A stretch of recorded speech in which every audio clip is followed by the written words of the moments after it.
Ah, hi. There we are. Sorry for the delay on that. I just literally was rage eating my lunch so I could have some food in me, as I've got 6 hours of D&D in front of me. So wanted to get myself... Wow, is my mic coming in really hot? It looks like it is.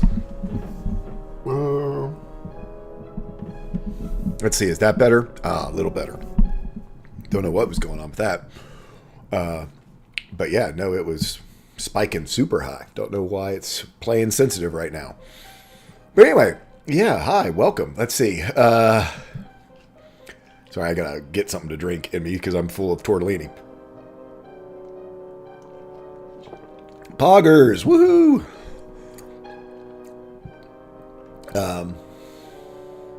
But anyway, salsa and chips, that's good stuff.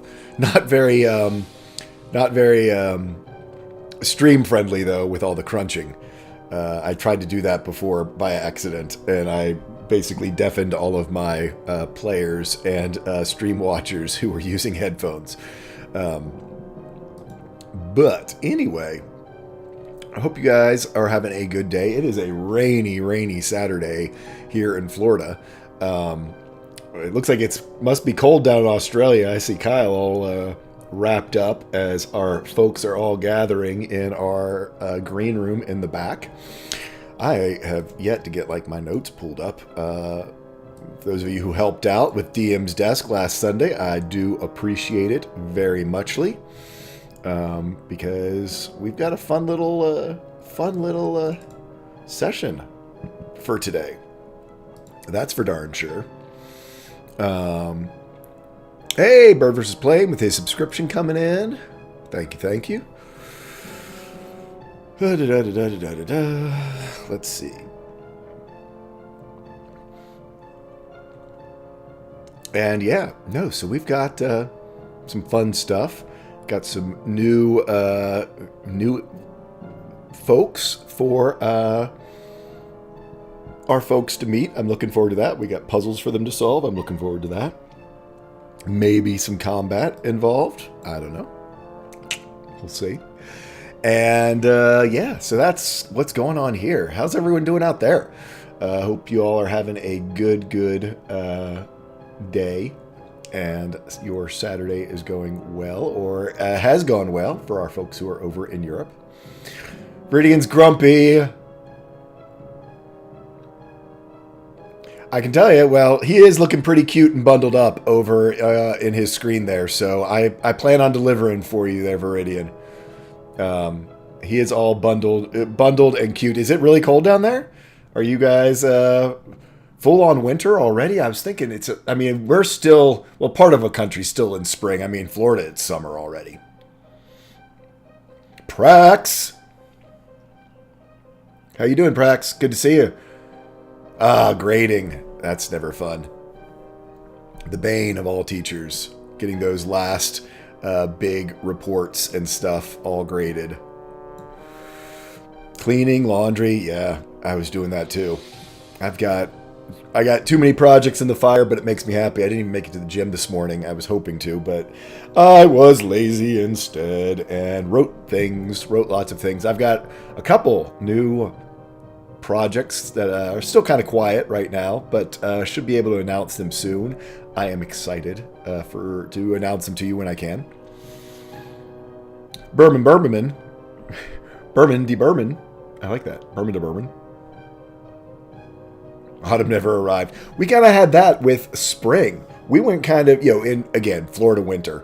But we had what the rest of the country would think of as a spring, but for us was just, we went from winter straight to summer. It was in the 70s one day, and then it was in the 90s the next, and summer was here.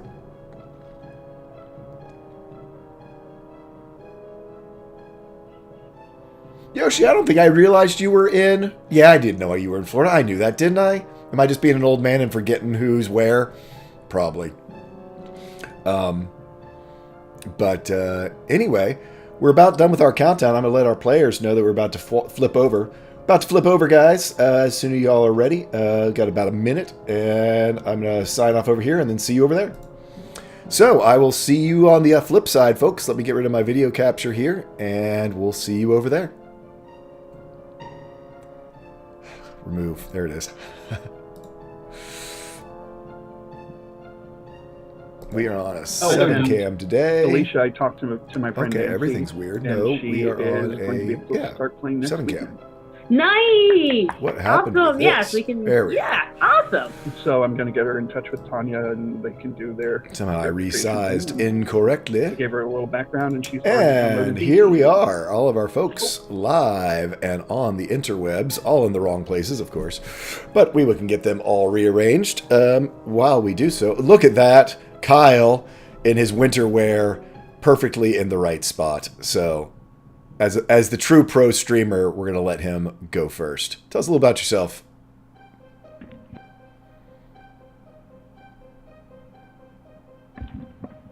With a mouthful of peanut butter. Oh, perfect. And now a microphone. Then I definitely did it right. Yeah.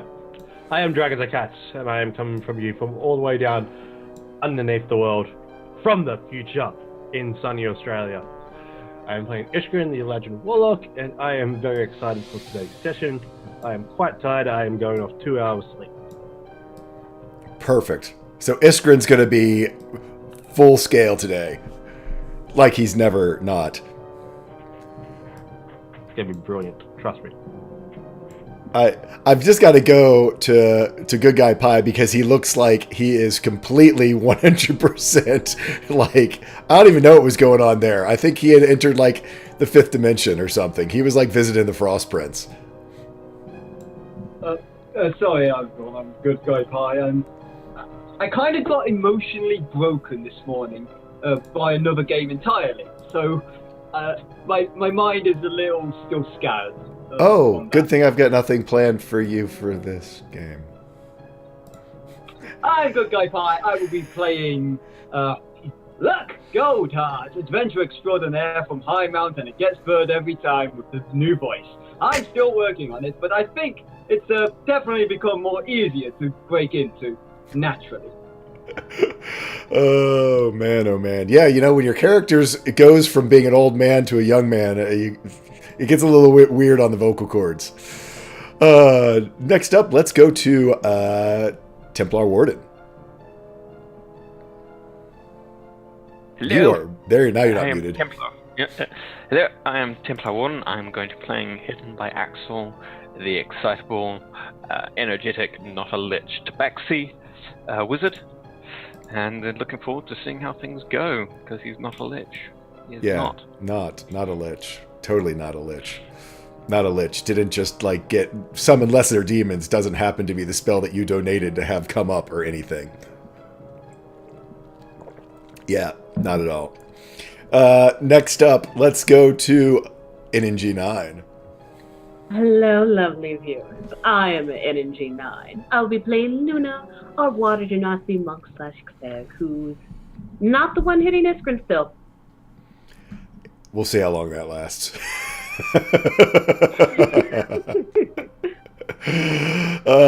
Next up, let's go ahead with Bird versus Plane. Hey folks, I am Bird vs. Allergies, as I'm coming to you from central Illinois in a building just covered in dust and dirt and pollen, so I will be fighting sneezes this entire session. And also, potentially monsters, as Iskatul, the half-elf bard / gunslinger. Cool. And last but not least, Tunarth. I am Tunarth. I am playing Kel, the Wood Elf Druid, who got triggered a bit last week. And we'll see how that plays out after we've just figured out how to bypass the game board. Yes. Have you got that sound ready again? I do, but I don't know. Perhaps I'm sure that you've completely solved everything you need to solve. On now that you're down on the made it through the center of the game board. I'm sure What's next? Centipedes and Frogger? You laugh. There is a stream to cross. At the top of this building, there's a giant ape throwing barrels at you. What do you do? It's Ghostbusters. I knew it. Where are proton packs, Jay? Certain think of anything. Yes. And don't cross the streams. That's why. So anyway, if you missed last week's session, what our players are referring to is after having a big sort of recap and some discussion about Iskrin's travels into the past and the future, him getting his new souvenir item, which he accidentally turned against the party, and caused a little bit of strife.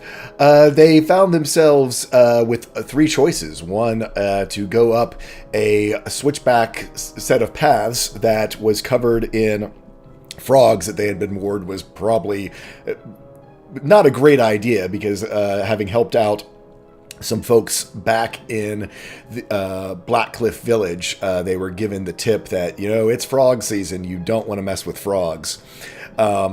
The other one was a rickety-looking suspension bridge across a gorge, and the third was a doorway into the cliffs underneath of the Sylvan Expanse, made out of what turned out to be a maze made out of Sylvan stone.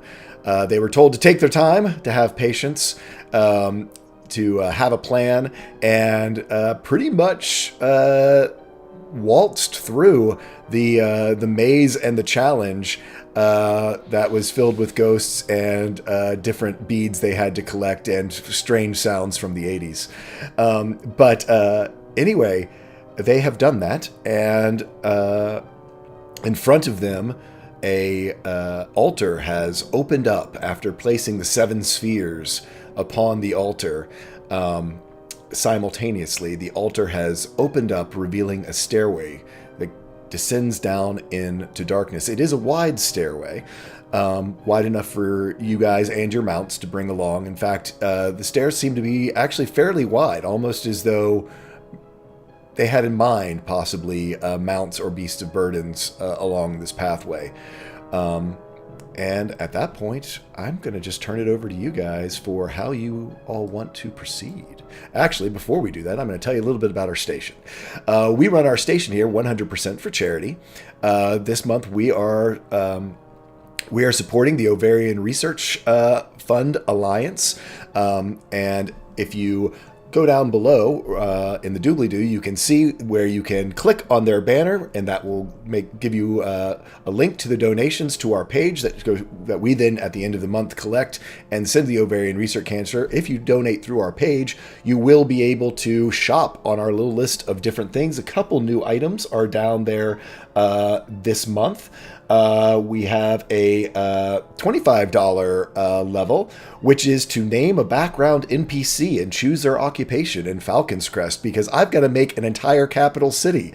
And I will say this, we are not having Bodie McBoatface, who is the boat vendor in Falcon's Crest. That's just not how this is going to work. It does need to be a fantasy name and applicable applications.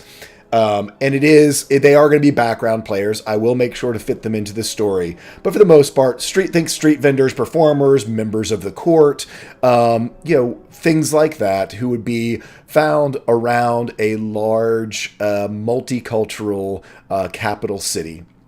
The other one is at the $50 level. There is give a limited use boon to a player of your choice from a list that I can provide you that you can choose from.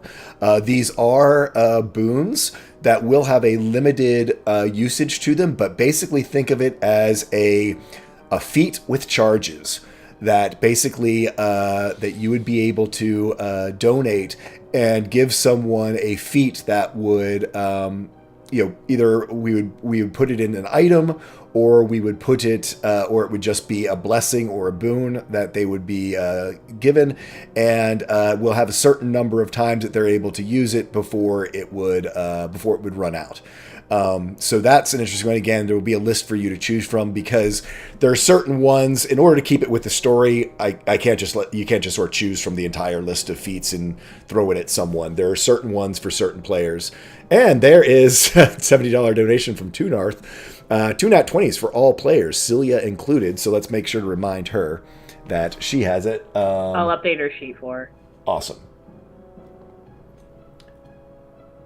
I just need to double check because I've got things that... Oh, here, actually, we do have another one.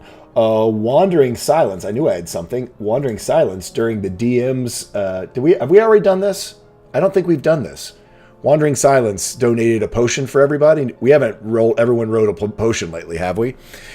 So, let's take care of that. Also, as we get started. Also, I just saw an alert go. Did I just miss something come in? I'm sorry if I did.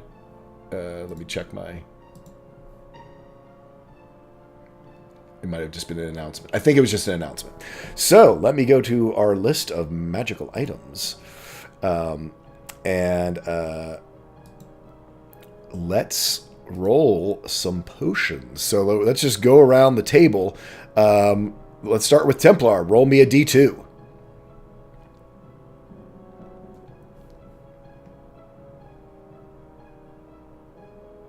On a 1, roll me a D20.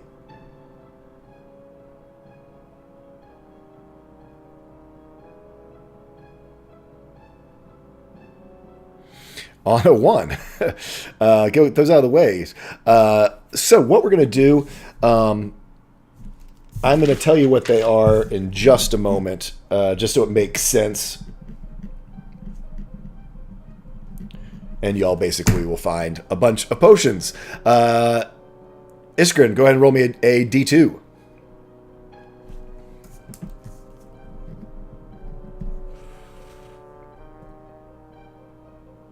On a 2, roll me a... I gotta figure out how many there are on the page, too. Stand by. 1, 2, 3, 4, 5, 6, 7, 8. Roll me a D8. On a 1. Ooh, actually, that's not a bad one.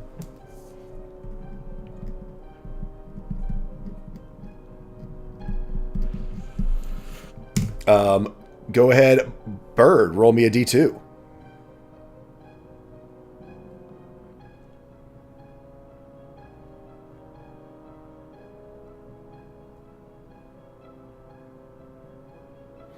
On a 2, roll me a D8.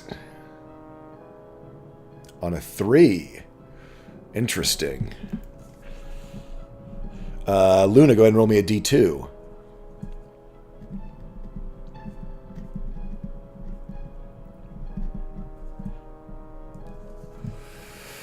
Luna, on a 1, roll me a D20. 15.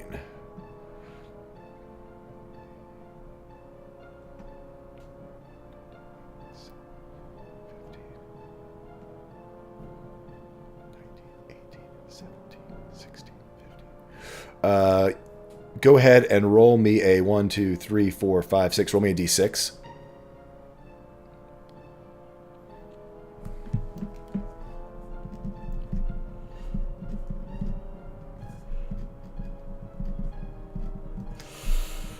D2 luck.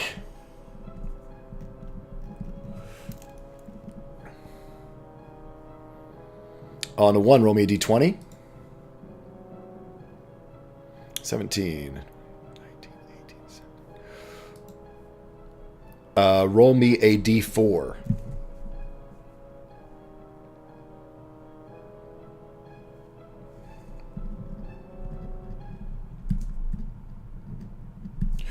And Kel, roll me a D2. On a 2, roll me a D8.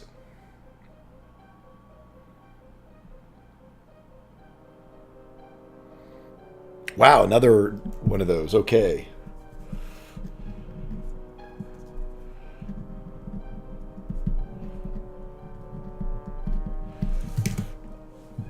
Interesting, interesting, interesting, interesting.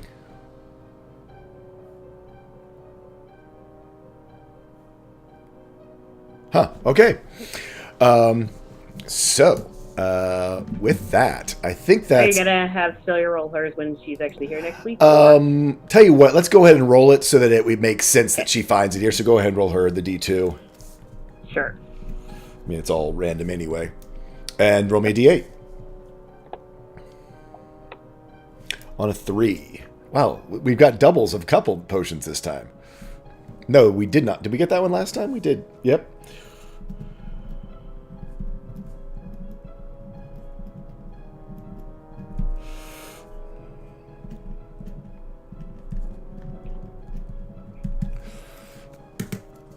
Okay. Cool.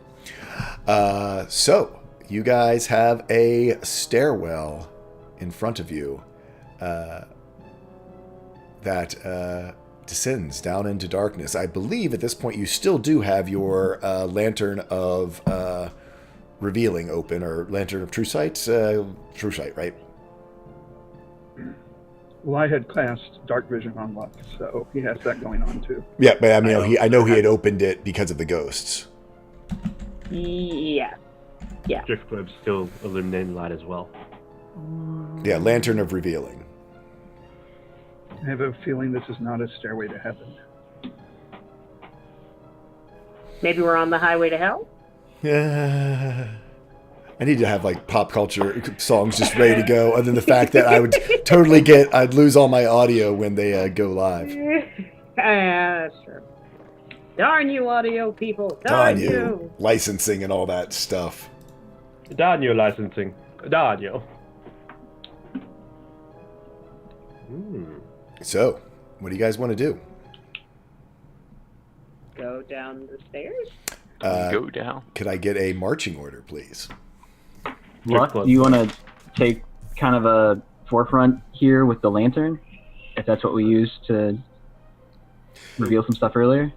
I mean, I'll go ahead and speak up. Celia probably is going to do her check for traps investigation. If we keep the order we had before, it'd be Celia, Luck, Kel, Iskrin, Iska, Axel, Luna. Yep. Yeah, that's good. Keep in that order. Cool. No. Yeah, and Luck, with your lantern, you could certainly reach around Celia to cast a revealing light. But let's go ahead and see that investigation check. Oh, yep. Just a sec. Celia's investigation, which is far better than mine. Wait, whoa, what? Investigation? What the heck just happened? That's weird. Try that again? I'm gonna try and reopen her sheet real quick, because something weird just happened. Okay. Technical difficulty, ladies and gentlemen. Live, everybody. You would have never expected it. I can open it up as well.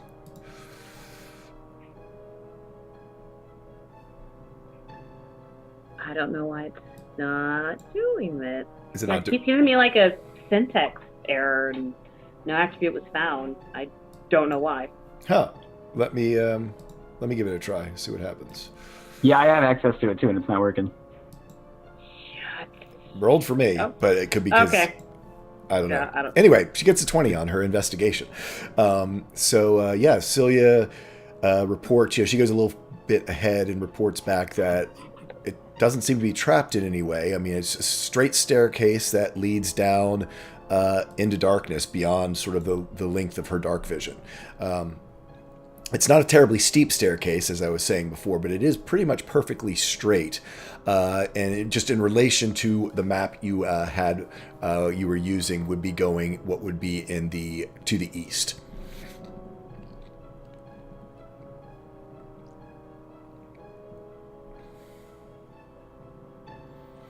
So you guys proceed downward. It goes down probably about a good 100 feet or so in length, at about only about 30-degree angle, so not as far going deep underground, but deep enough. And Celia and Luck, you would see before you, it seems as though this opens up into a larger space.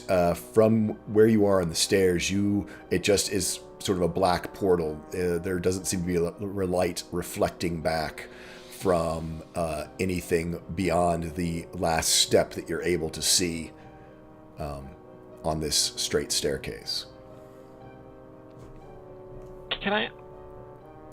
Does Iskrin still see the connections between us? Did he ever say that they went away? Do I? You do not. Well, he hasn't said it, but going down, I guess he will mention. Yeah, the connection's gone. Yeah, when the altar opened, they disappeared. And to prove his point, he will stop moving as everyone moves forward. Yep.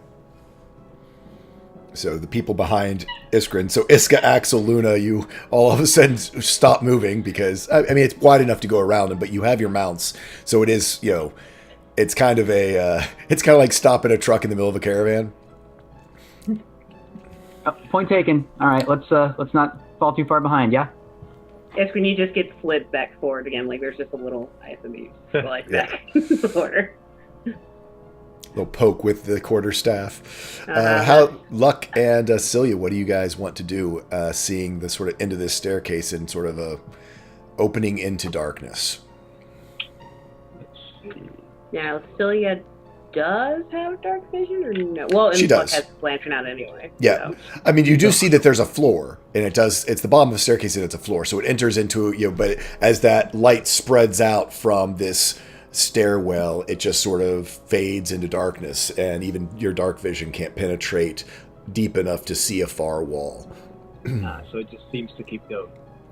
Yeah, but like I said, there's a floor that levels out after you've gone down about 100 feet down this. What would be 100 feet down a hallway, angled down with staircases, with stair steps.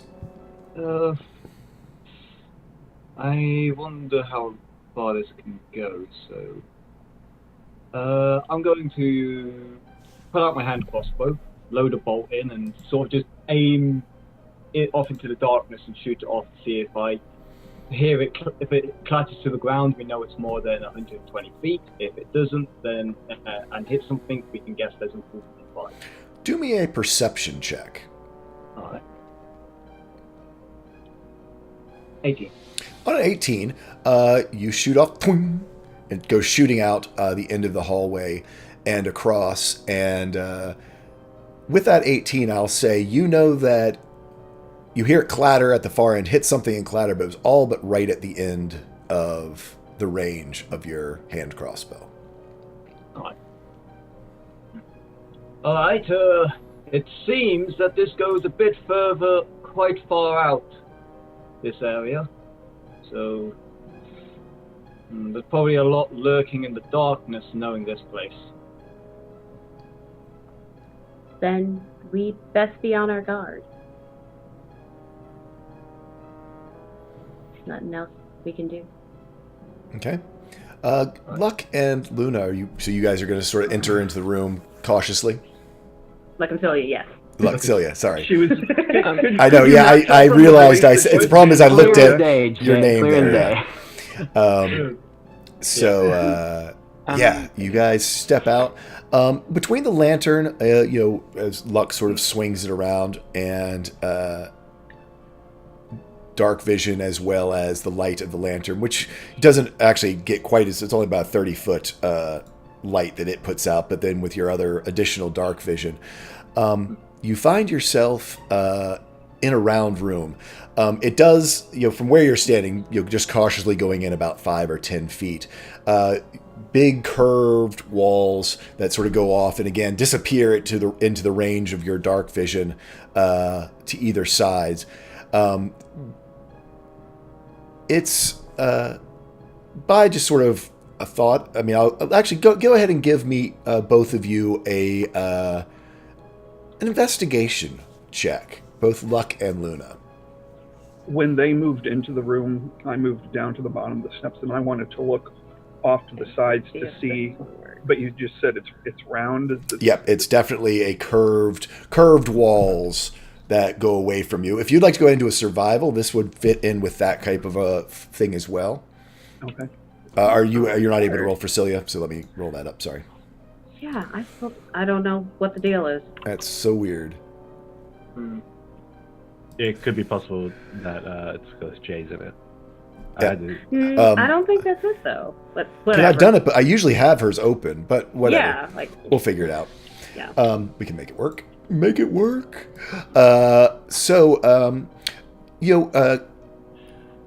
Luck and Kel, you definitely feel as though it's a big room. I'd say Luck, you kind of get a general idea of how far it's across from shooting your crossbow.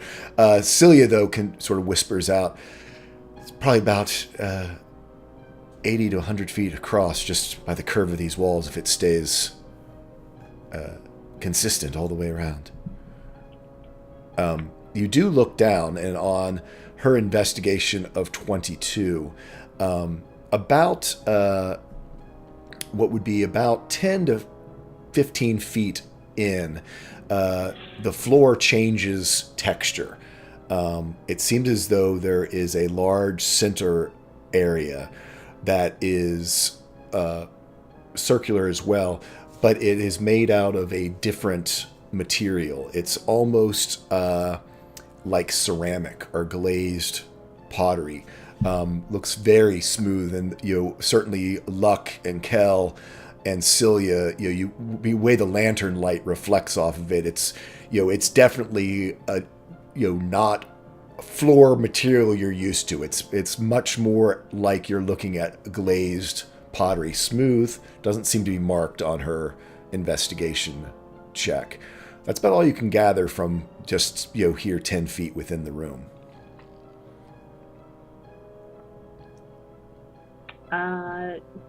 I think Celia will honestly probably try and stealth head, get a little closer to try and get a better idea of okay, I'll do a stealth. part of it. I'll do a stealth for her. On a 20 stealth, she sort of says, "Wait here," and sort of disappears into the shadows, and carefully goes over, and pretty much what her eyes told her, this is a different portion of the floor. It seems as though it's sort of like almost inserted in a way. It definitely has a seam around it from the rest of the room. I'm going to have her sort of continue onward. She moves her way further around, confirming the size of the room, and you hear her, actually you don't hear because she stealthed them with a 20. She comes back in a bit of a rush and goes, "There's someone dead over there on the far side." Oh dear. Like dead? Or die dead? Dead. Oh, cool. Skeletonized, dead. Question. Yes. Part of the floor that isn't this ceramic insert, for lack of a better term, is just like normal stone? Do me a investigation check. On an 18, as you step down and as you were specifically looking at the walls, you sort of are running your hand down the length of the wall, and you see there seems to be almost a seam between the wall of this chamber and it'd be a ring of stone, similar to the stone that you've been dealing with before, the Sylvan stone, and then another seam, into the other. And how high is the ceiling? The ceiling in here is about 15 feet high. And is there anything unusual or notable about the ceiling? On the 18, it does not seem to be. I mean, it just, it's no different from the ceilings that you had before. It's made out of Sylvan stone, has that sort of soft sheen, little bit of magic. Oh man, I bet it does. I forgot to change the title. Yep, Calamity, it still says DM's desk. Pro streamer. I know it won't change unless I stop the stream, so. No stopping the stream. So, okay, I am going God, to... stop me now.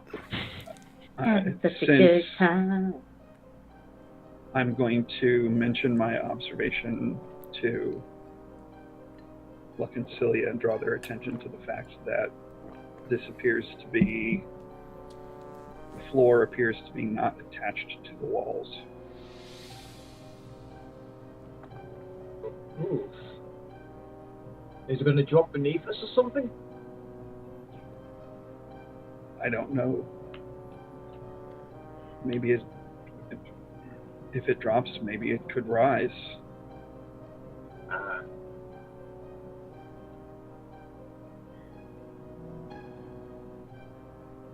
Celia, can you check very carefully for any kind of trap or mechanism that might trigger something to happen? Yeah, let me check. She goes around and she goes, you see her move her way slowly around the curve, the opposite direction that she had gone before when she came back and said she found the body. And after a little ways, she calls out, there's an opening over here in the floor. It's and with her, from here, yeah, with her dark vision and the lantern happening, because it would be pure dark otherwise, but there's enough light from the lantern. She can see, it's more stairs, it looks like. I can't see it very well from over here, but I don't see anything that looks like a trigger. And we've got this body on the other wall. And like have the rest of us kind of. So, yeah, sort of, probably. From coming in at the stairway, to your right is where she went and there was a body. To her left is where she went and said there was more stairs.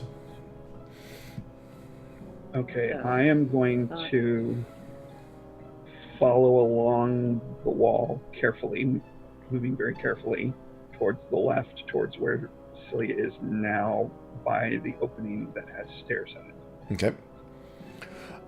Yeah, as you approach, it seems to be sort of like as though it'd be a rectangle, but it's curved sort of to shape the edge of the wall. And you are able to make out, again, your dark vision being about the same usefulness here. You can see like first one or two steps, but can't make out much more detail than that because you are at the very edge of the lantern light and your dark, to even be able to activate your dark vision. You know, it's plunging into pure darkness once it sort of goes over the lip. Okay. Soon we've the rest of us are funneled in. Luna's gonna actually check to see the body, see if she can determine because you said it's skeletal, but okay, is it skeletal from heat, from lack of water? Like, Okay. how do I think this person actually died? Okay, so go check. over and do a medicine check, if you will. Can Ishkan would do. also like to come over, activating his drift globe light By the body or by the stairs? Down. by the body. Okay. So yeah, on the 19, you can't really tell. I mean, there's not a lot of body left here. I mean, it's desiccated at this point, but you don't know whether, that was the cause of its death. I mean, this is certainly a very dry place. If someone were to get trapped down here, that would be, however they died, but you don't see any obvious wounds. Just because you had mentioned, it doesn't look like it's been. The skeleton is still fairly in human form. It's not as though it has been crushed, but it is. It's sort of almost like it's leaning against the wall. You do see that it has its arm up on a sort of long rectangular case. Sylvia, can you look at this? Celia comes over. I assume you're wanting her to Mm-hmm. do an investigation. I won't be the one to hit the button. Axel will also have been over there at this point as well. Yeah, so we have Iskrin and Axel gathered around this body. I will say, certainly from your medicine check, things you do recognize. Doesn't have any obvious,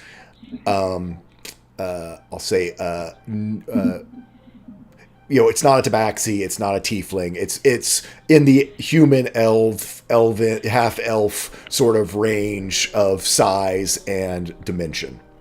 Sure. Okay. From your medicine. On her investigation, she starts going over the body. It doesn't seem to be much on the body. She does find a small coin purse that has looks like about seven silver pieces and about 22 gold pieces in it. And she does check the case.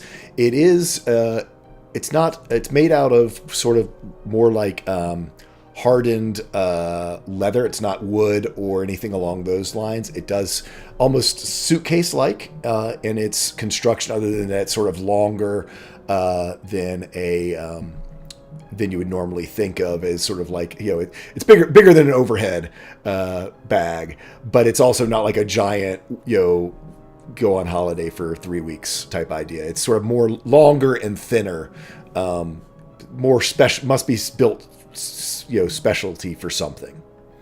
Yes, She doesn't seem to think there's any type of traps on it, but with its decayed state, she can't be super sure. Sure. If Axel's over there looking at Axel, is there anything magical about this Axel? Can you tell? Can I determine anything visually magical without actually using detect magic? Because that's just... You can do an Arcana check to see if you see any runes or glyphs or things that would make it you think. Anything that might have been magical about it on the outside certainly does not the case is worn enough and has degraded enough that just as that if you interrupt a rune, just like your alarm rune or things like that you've used in the past, that they've now degraded so much they would no longer be active. Anything that was on it originally from the outside is certainly not still active. Well, okay, so the bag itself isn't a magical object, and any spells that were... I don't think there's any spells that cast on it that actually are still on it, if there were any in the first place. So I think it's... opening, I don't know what's inside, that could be something we don't want. But, yeah. Just a quick question. The darkness it's almost as if it's absorbing light that's going out too far, or is it just too dark? It's just too... this would be pure pitch darkness. Even dark vision wouldn't work here if you didn't have something giving actual light off. Dark vision goes in pretty low light, but not complete blackness. And down here, it's not that there's not a magical darkness happening here. It's just you're deep below ground, far away from any light.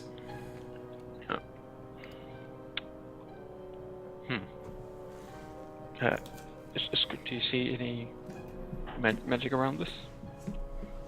Do I? Do a perception check for me. Actually, you don't have to. No, you don't see anything. It's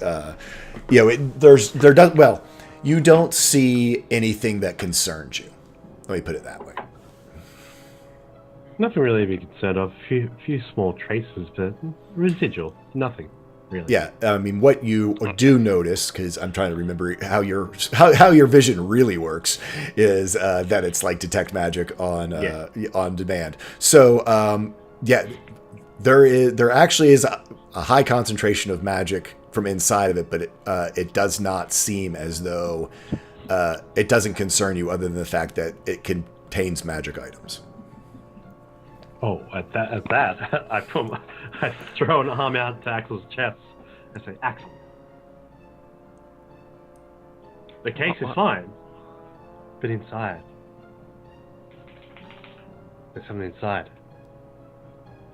Very, very, very shiny. Something shiny inside. Okay, pop it open. So he looks around. Do we want to open it now, or wait, or so the people who are gathered? Do we want to open it now, or do we want to wait and get everyone together so nothing happens? Because it's magical inside, but we don't really know what that is. It's true. Don't know anything down here. Why don't we open it, but a few of us take a step back. Getting too close sometimes has proven not strategically beneficial in the past. Ishkrin. Yeah. I will open it. Everyone else step back. Ishkrin teleports back. Now this is all taking place over where the body is, right? Correct. Okay, and how? So am I hearing any of this, or am I too far It's away? a big to echoey room. I think that you would certainly Yeah. hear that this is going on. Yeah. Axel It mentioned sure that. will. No. Axel mentioned that he wants everyone to be aware of what's happening as well before we do anything, so it doesn't happen to a surprise when someone ends. So he'll also have light cast on himself as well, just in case. I think let's get General. Okay, Kel is going to stay by the opening to the other stairs leading down. Okay. I claim at this point, where are you, Luck? So 'Cause- he's sort of moved slightly more forward into the room at this point, sort of has been shadowing Celia about 25 feet back, just so the light is... Okay. So Celia went over to the body to help out with detecting stuff. So we'll say you're there. Are you out on the medallion, or are you staying close to the walls? Staying close to the walls. So yeah, Luna, you open it up, and inside you see quite a few things, actually.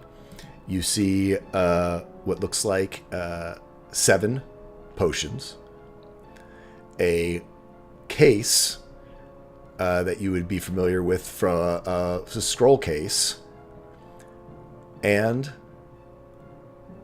looking shiny like it was brand new, a violin.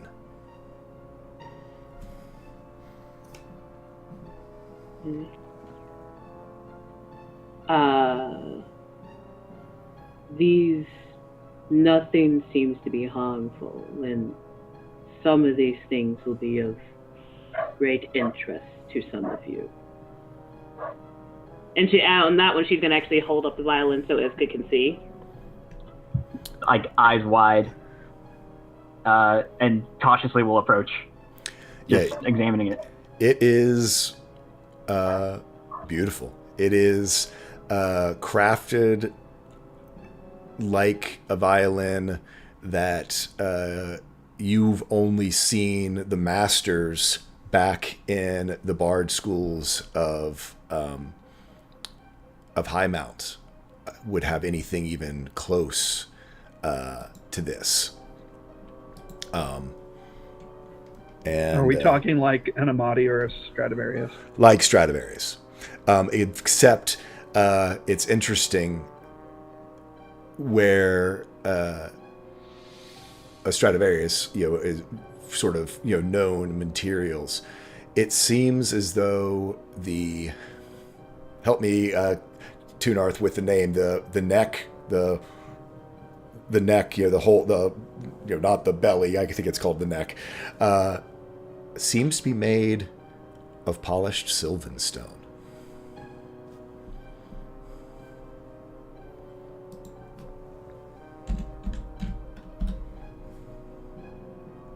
Perfect. Damn it. Perfect as this guy.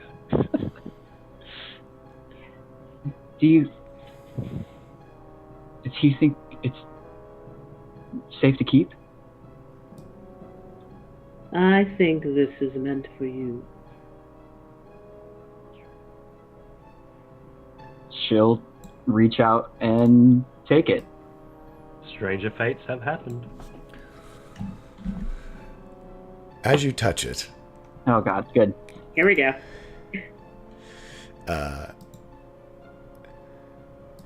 your mind opens and you realize what this is. Check your if you'll check your whispers. As for the rest of you, you start The potions. going through your potions, and apparently this was a very organized person, because they have labeled each one of the potions, and some of them, while not necessarily one that you would use yourself, seem to be very rare and would be worth quite a bit of money. Axel, you find a potion of bottled breath. Iskrin, you find a potion that just is swirling with the weave of life in a similar way to the magic that just occurred to your buddy Luck. You find a potion of longevity. Oh. Iska, I'm going to pass. Bird's a little distracted. Present. What's going on? You find a potion of mind reading. Luna, you find a potion of stone giant strength. Luck, you find a potion of superior healing. Kel, you also find a potion of longevity. And Cilia finds a potion of mind reading as well. And within the scroll case, you see, I assume Axel goes for the scroll case. You find, and I claim I haven't given this out before. It's last month's. It's the Enthrall scroll from the spell bank last month. I don't think I've given it out. So, scroll of Enthrall. Alright. So, thank you to Wandering Silence for all the potions, and a big thank you to Tanya for the gift of Iska's violin. Oh my God! Thank you, Tanya. Yeah. Oh. Ho, ho.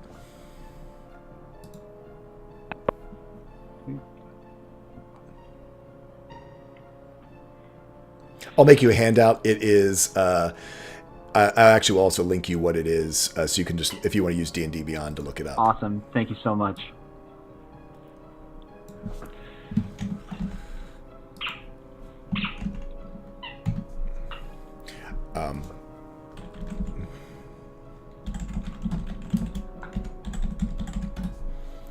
So anyway, so yeah, you guys find that there's nothing else on this person.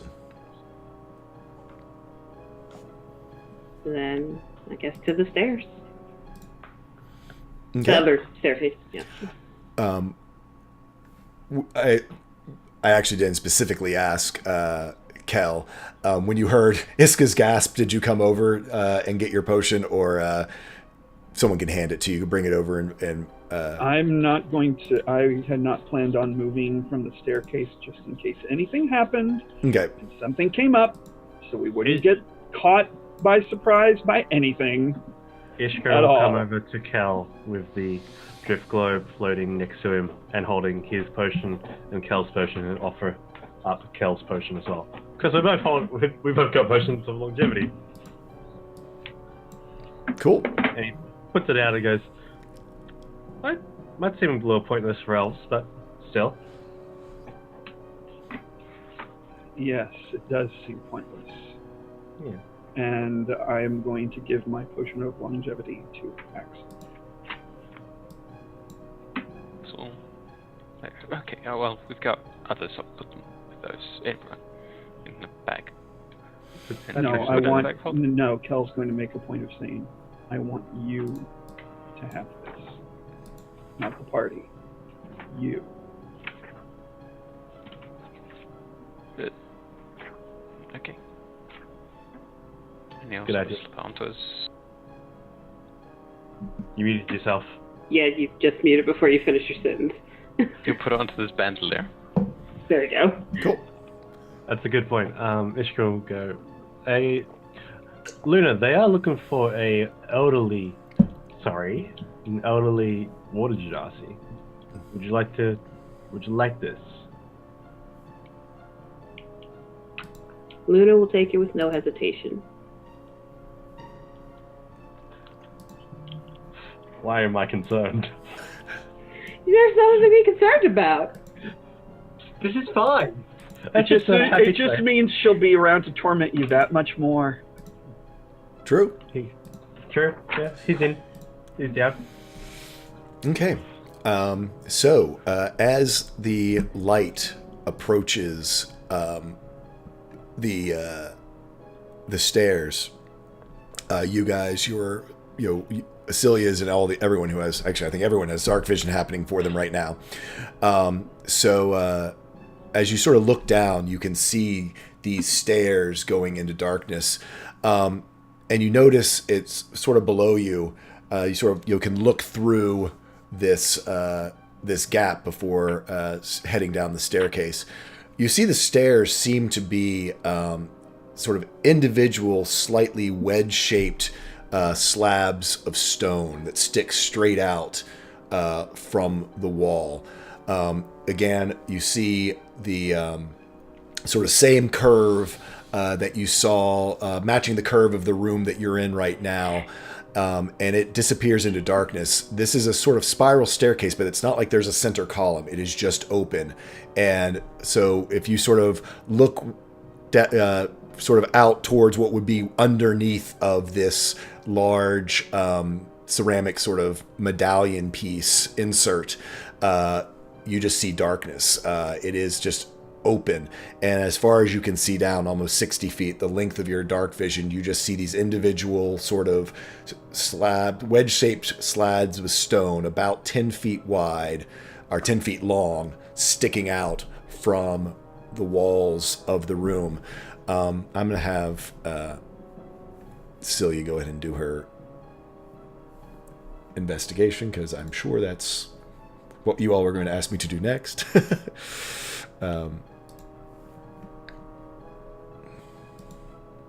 On a 16, the big thing that Celia notices is, there's no what would be like the rise on the stairs, where your toe would kick into if you were going up the stairs. These are just individual planks sticking out from the wall.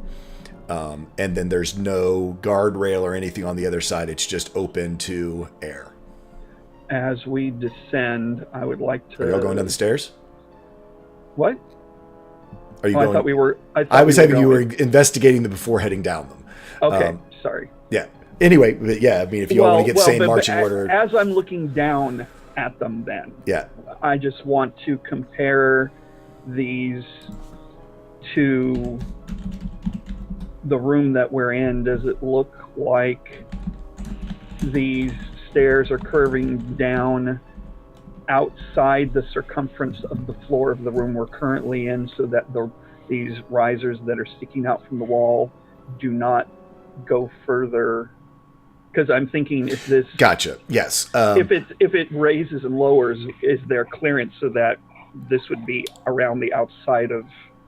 I mean, yes, you, just because the stairs don't seem to be any wider than the rectangular hole in the, curved rectangular hole in the floor, and that doesn't go into the medallion. So yes, you can ascertain that there would be clearance for this center medallion, to move. That if it moved, there would not be any interference. Great, that's just what I wanted to check.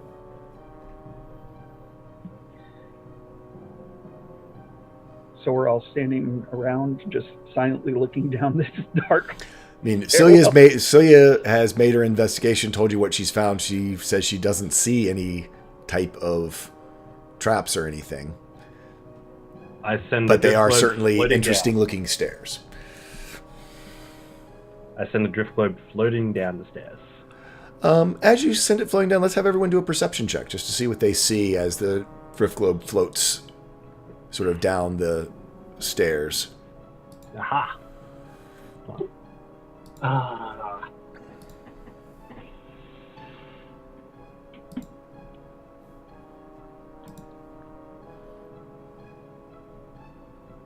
And that can go down 60 feet. Yep.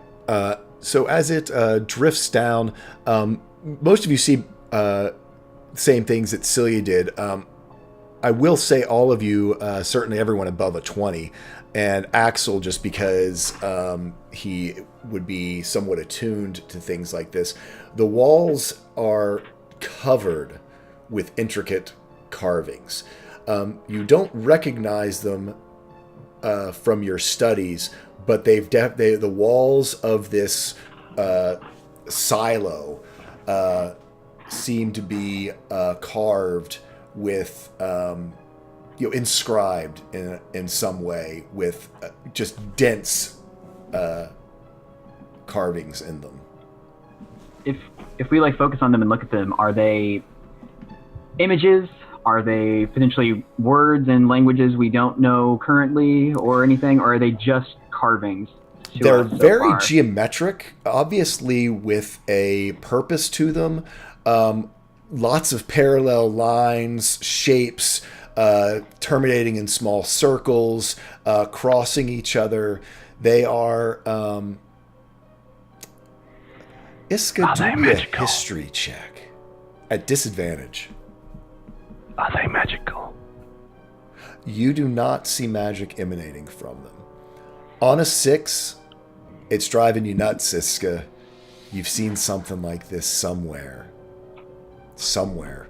In all of your travels, something just, not exactly like this, but just something, there's a weird familiarity with it. I bring the drift globe back, floating towards us. And make a point to tell them, it's not magical, the runes are okay. Just so we can all see it again.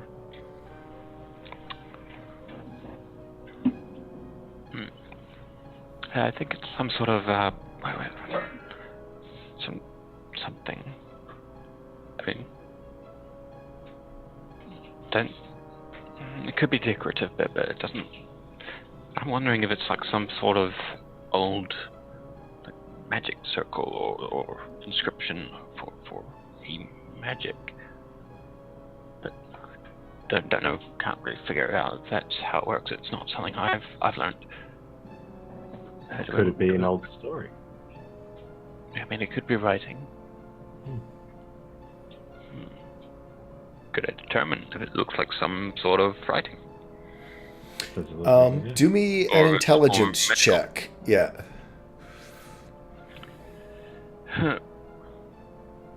Intelligence, that one. Just good old intelligence check. Correct. You've got so many ideas and theories swimming through your head, you can't land on what you think it might be. Perhaps if you, again, you're looking at a limited little swath of this that the drift globe could light up. So, do we want to go down? Is that okay with everyone? Or Well, there don't seem to be any other options. very true. That one seems to be the only way. Onwards. okay. Then I guess we're going. Same so, order. Same order. Again, these stairs do seem to are mount friendly, which is a sort of interesting feature that you wouldn't normally expect. But with the size of this room, it just could be the scale of this place. Describe to me your dancing lights as they pop up. I think this is like one of the first times you've used this. Yeah, it's good.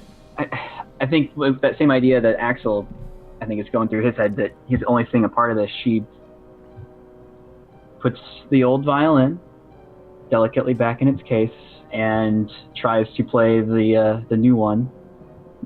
And does it work okay? Oh, it is. Okay. The first note, it is, even to the untrained ear, there's a purity of sound to it that the party has not even heard from your exceptional performances before. And I think as these lights pop up, I mean, she's always done these basic colors, red and purple. They're just this vibrant, shining silver when they first emerge. Just pure, bright light. They eventually dim back down into just a light purple, but when they first appear, they are basically just like harnessed stars for a brief second. Yeah, it's as you pull it across, and that note, that long comes out. It's almost like you hear that same sort of cosmic tone that you witnessed in the Mirror of Peeping, and those silver globes, not damaging in any way, but almost that same bright silver starlight quality that Iskrin's eyes had as these 4 globes come. And where do you send them? Are you just sending them down the stairs? Or are you sending them out into this space? I think I'm sending them maybe 2 around our party, and then 2 like out further into the space, just to illuminate more of the area around us since it's so covered in darkness. Okay. Yes, so between the drift globe, these 4 things, the lantern, you're now starting to get a good idea of this. This is a huge silo. It descends still down with all this light into darkness, with these stairs wrapping around the outside. You see more of these patterns, and you can see to a greater degree where there's sort of main branches and channels to this. And I don't mean branches like a tree, branches as in sort of where there's whole groups of straight parallel lines descending down into darkness that then branch off and go in around, all around this space. Some, diving down the length of the silo, some wrapping around the circumference of it. You do see different geometric shapes where things, different areas seem to be sort of grouped together, where different branches and channels come in and then are all grouped in one space and sort of terminate. It's very strange to you, but there's a design to it for sure.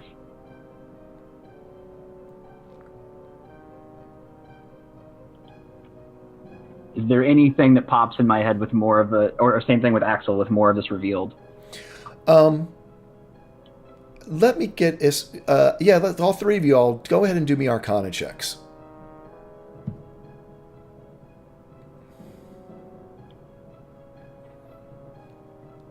By the way, that violin has to be magical if for no other reason than it's been sitting there for God knows how long and it's still in tune. Yeah. Axel, you finally sort of get your wits somewhat about you, and Iska,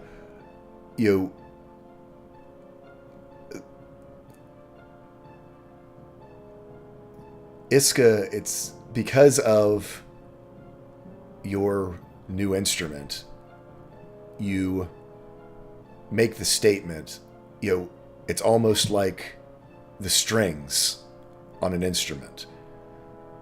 And Axel, looking further at these scribings, realize while there's no inherent arcane symbolism on them,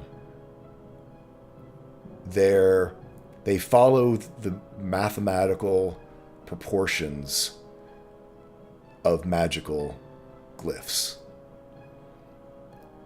That perhaps they can carry magic.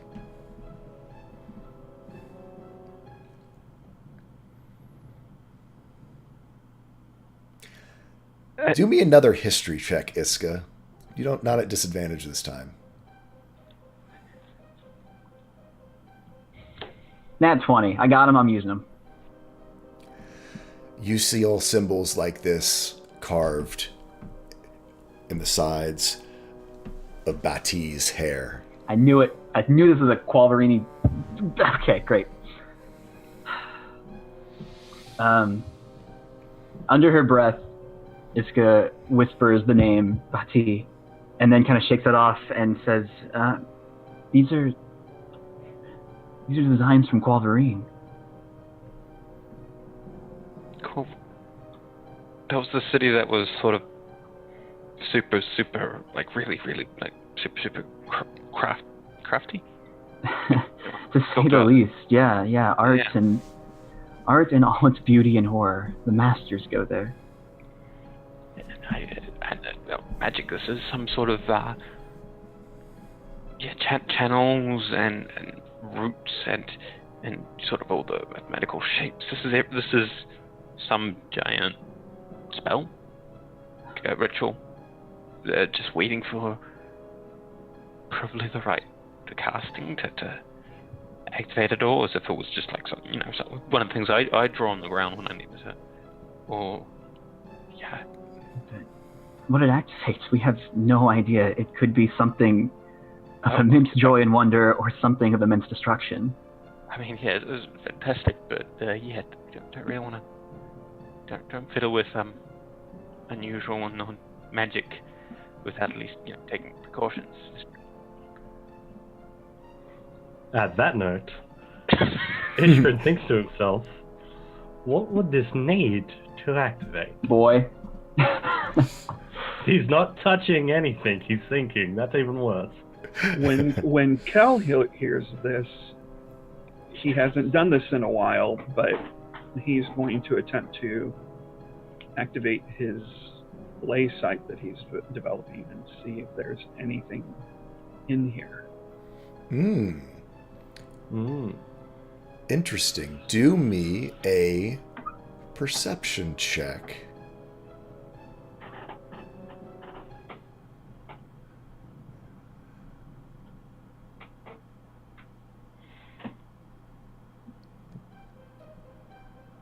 You look around, up and down, and two things you notice.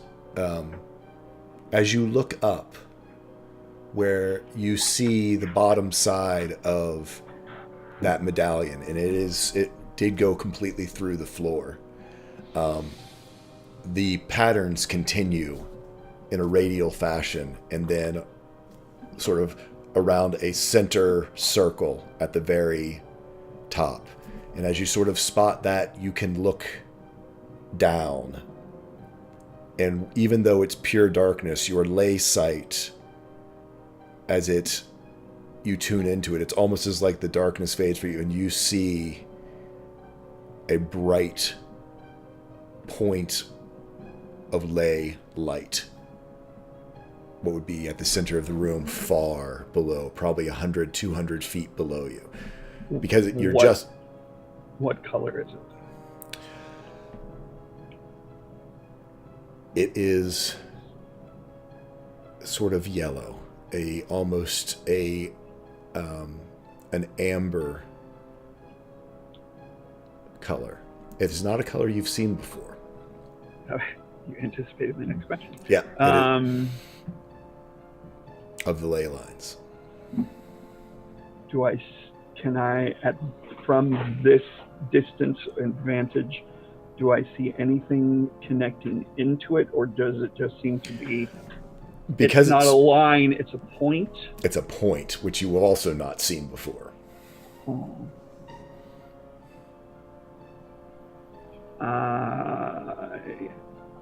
And because it's not illuminating the physical. It's almost like when in your visions you could see it. It's not like it's actually giving off light to illuminate what's around it down below. You're almost in this whole different, almost like being in the ethereal plane. You're kind of in the ley plane. So you just see that, but the rest of the area is devoid of ley lines.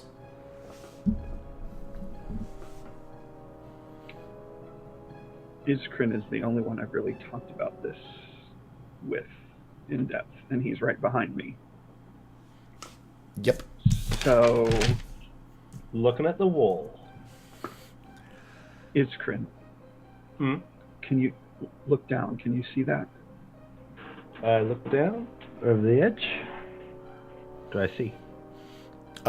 You see a point of the weave, a coalesced point of weave magic. Again, a singularity, something you haven't seen, not in this life. Ishra just looks down and just, yeah. Oh. Good spot, Cal. It's not connected to anything else. No. And it's not a color that's associated with anything that I know of. And it's a single point of weave magic. That's incredible. How far down is it? About 150 feet down from where you are, almost best you can judge. I mean, again, it's weird because you're not really in the you're not seeing things in the physical realm. Not fiscal. Sorry, I've been doing fiscal year. I've been doing fiscal reports all damn week. The fiscal year is where I get banished. Yes. And how far down have we come? So far? At this point, I'm saying you're only about 30 feet down, just because you're taking your time. Celia, I'm going to say, is keeping up her investigations, making sure there's no traps. Which, if this at all correlates with the actual bottom of this chamber, we're talking potentially 180, 200 feet from top to bottom. Yep. So, single point of weave magic along a massive spiraling silo of glyphs. Yeah? I'm going to, as he walks away, I was going to specifically mention this to Axel too. Still behind you. Yeah. Oh, you He can hear. Just gotta feed the cat. just want to loop Axel in on this. That what we're seeing down there. Yeah. Axel, there's a single point of weave magic, coalescing ley line, all the way at the bottom. Would that be enough to activate it? That would, well, if it would kind of make some sort of sense if there's like a core power source of magic down there that could feed the whole thing. But yeah, is it Let's find out. usual for single points of magic? Like when you store magic, does it still tie into the weave, or is it a point in that case? Well, that's the thing. It's a one single point of the weave, where the weave is a stretched out sort of grid, kind of constantly rolling, moving thing. This is a singularity in between all of that. From my perspective, from seeing these lines of ley energy, this isn't a line. It's a point that isn't connected to anything else. It doesn't come from somewhere. It doesn't go to anywhere. It just is where it is, or so it seems. That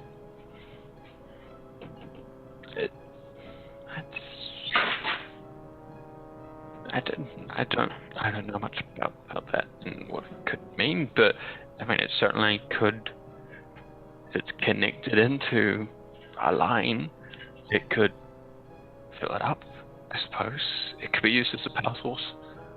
Perhaps when we get closer to it, we'll be able to see more detail. It is way down there.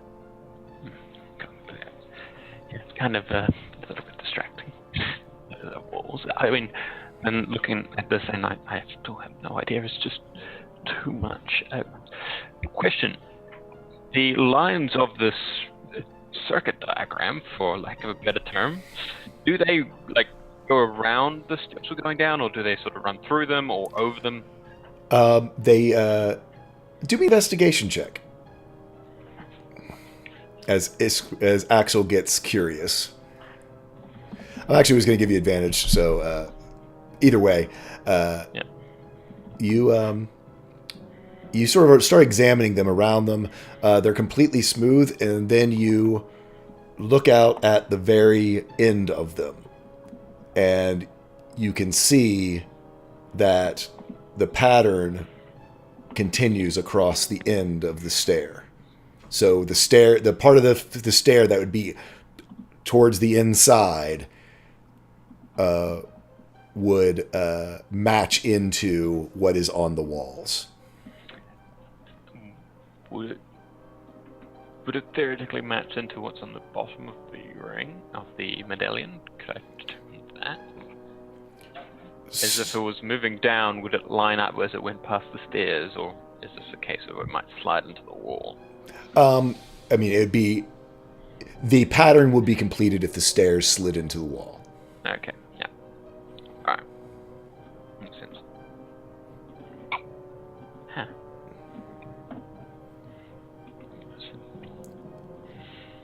Hmm.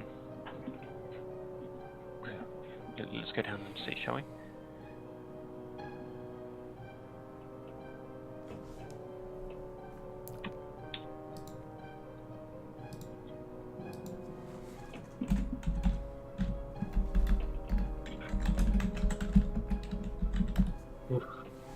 Well, I guess we're going to continue heading downward. Okay, so you guys carefully pick your way down. Cilia continues to check along the way. Does not seem to be any triggering mechanisms or traps. And after about 3 spirals around this, almost 100-foot across silo, you finally wrap your way down to the very bottom.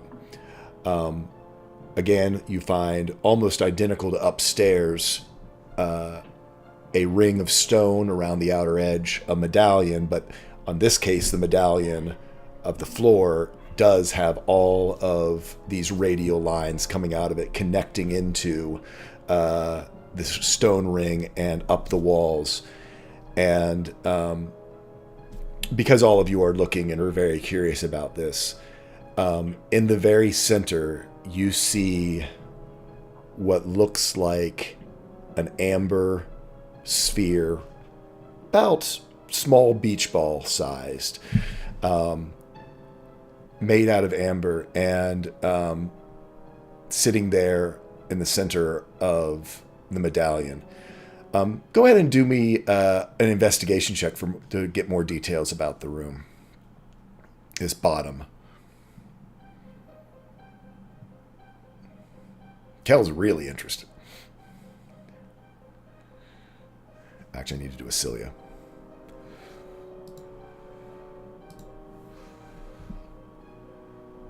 I don't know if anything will ever prepare me for when I see Kel rolling a natural 20. As a 19. It's just 19. So, as you sort of come to the bottom staircase, you see on the sort of stone ring floor, you see the numbers 1 through 45 around the ring. Straight across from the staircase, sort of carved into the side, that these lines all sort of go around, leaving a empty rectangle about the exact same size as the altar above. You see 7 circles, basically looking very similar to the altar above, and then standing alone, a square. Okay,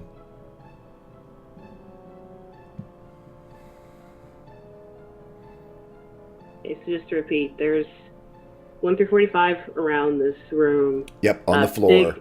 A big, rectangle, and then in that, the 7 circles, and then a smaller, square? Yep, so you'd be... Okay. Yep, so on the wall, sort of straight across from the staircase, altar size, but like you would hang a okay. Sorry, the wall. On the wall, a square, 7 circles, and then another the rectangle, 7 circles inside of it, shape and scale of the altar, and then right next to it just a square. So the square is not in the rectangle. The square is not in it, but it is obviously a part of this pattern. Sure. It's in that same. Are the sides of the square the same length as the short side of the rectangle? Yes. And is it in line? It is in line. And where does the number sequence on the floor begin? Begins basically straight across from this screen. It's pretty much lined up with, pretty much lined up with where the bottom stair comes down would almost be. If another good sized step would start 1 and it comes all the way back around to 45. To get all the way to 45, you'd all but have to, if you couldn't stand on 45, if you know what I'm saying, because of the stairs coming in. And so the number one starts at the bottom of the staircase that we're descending, and then the number sequence goes clockwise. Number sequence goes clockwise, which would put the number directly across from us at roughly number 22. Yep. And where, in relation to the clock, basically, is the altar on the wall, for lack of a better pretty term? much right above 22. It Okay, it would so it's stretch straight from across. 20 to 25-ish, Gotcha. And the square is to the right of the altar or the left of the altar? It is to the right. To the right. So it's altar rectangle and then clockwise square. Is Yes. clockwise from... Okay. Yep. Square would be at like, if the rectangle's at noon, the square's off at about 1:30, ish. And do there appear to be any other exits out of this chamber now that we're down here at the bottom? Nope. Or is not the only way out that we can see the stairs we've just descended? Correct. Okay. As I'm looking at all of these patterns on the walls, you said there were lots of parallel lines and there were some circles? Yes. There are some smaller circles, not nearly the size of the circles that are inside the rectangular pattern. How many? A little bit how out of many character. Templar describing it circuit board like is the right sort of mental image. Okay, but do there appear to be a matching number of circles in the patterns on the wall? Oh no, there's hundreds of Okay. these circles, and you've seen over the whole length of it, possibly you've seen thousands of these small circles. And then the amber in the center of the room? Yes. Is the amber in the center of the room the point of the ley line / weave singularity? Yes. Okay. Just so in your drawing that you're doing, there is no square inside of the rectangle. It's just the 7 circles, then the other big square. Could we bother to draw another? I couldn't be bothered to draw a circle. Circle. Oh, gotcha. That's one of the circles. Gotcha. That's one of the circles. That's one of the circles. But yes. Does this look sacrificial in any by chance or way? Like, whoever made this obviously designed it for purpose, especially with singularity. Like, And I'm sorry, describe the amber thing again.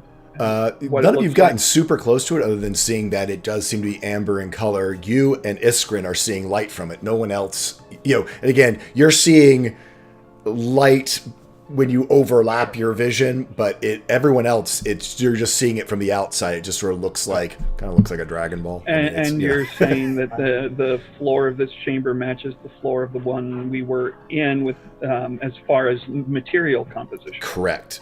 Definitely looking like ceramic and or like glazed pottery type idea. But that is inset within a ring of stone around the edge. Correct. Okay. like that.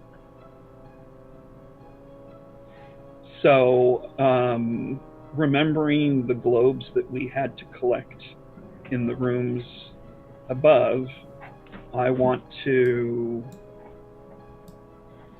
not move onto the ceramic type stuff, but move up to the very edge of it and take a closer look. Does it seem to be some kind of globe that we would have to get? I mean, you're still 30 feet away from it.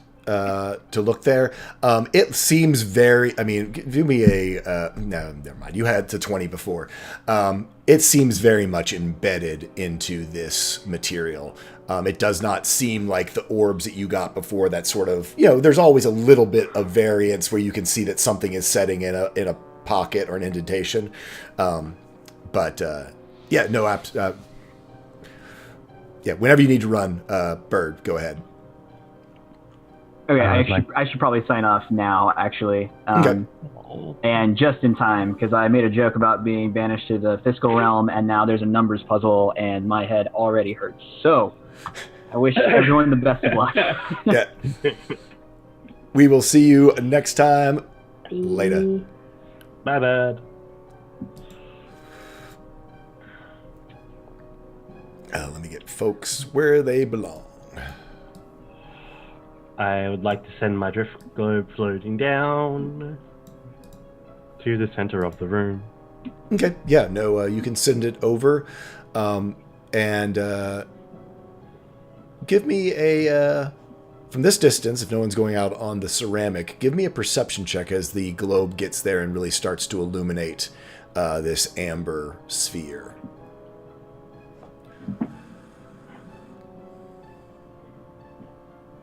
It's amber, from what I can see. Yeah.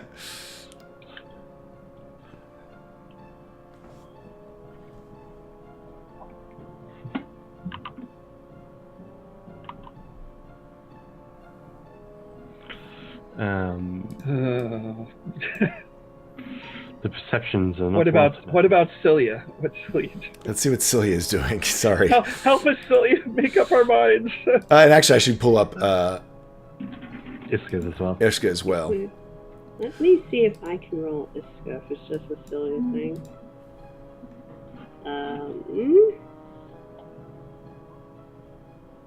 Yes, it works just fine.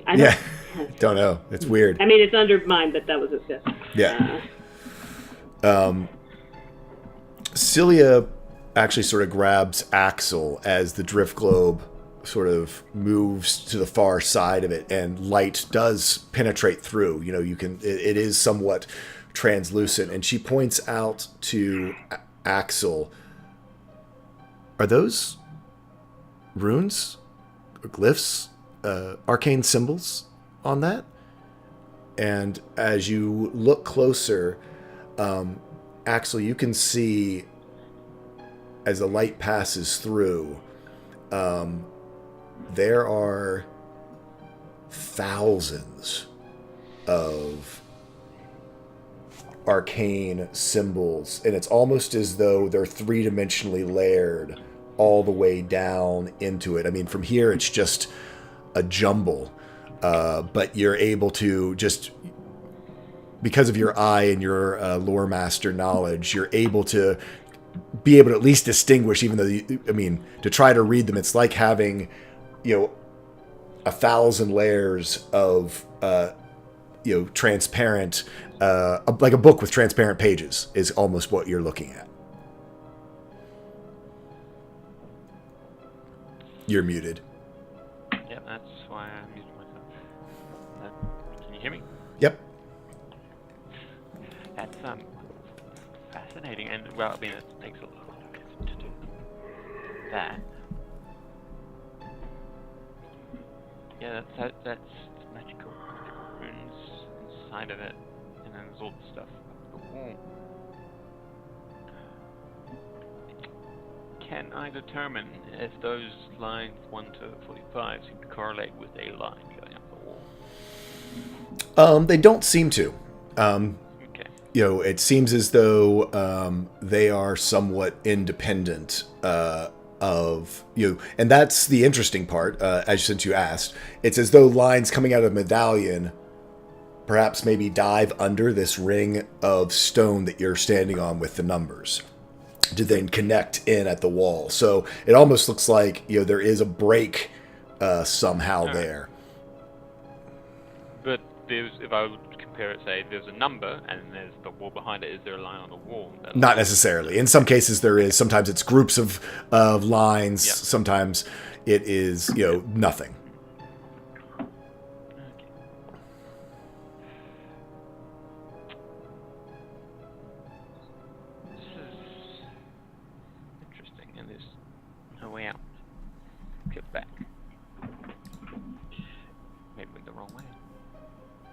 There was no other way to go about. Well, bridge and waterfall. Kel will Boy. say to Celia, that square next to the altar rectangle, does it look like there's anything written inside it? Or is it just blank? You want me to give her an investigation? It's just, I mean, she sort of walks around the outer perimeter along, again, since everyone's avoiding the center piece, and goes over to it. It's a bit above her head. And I'm going to go with her. Okay.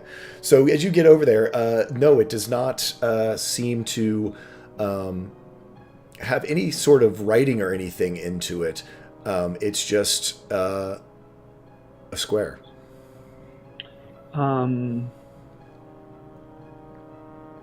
Before I'm going to ask her, since she can probably tell better than I can. Does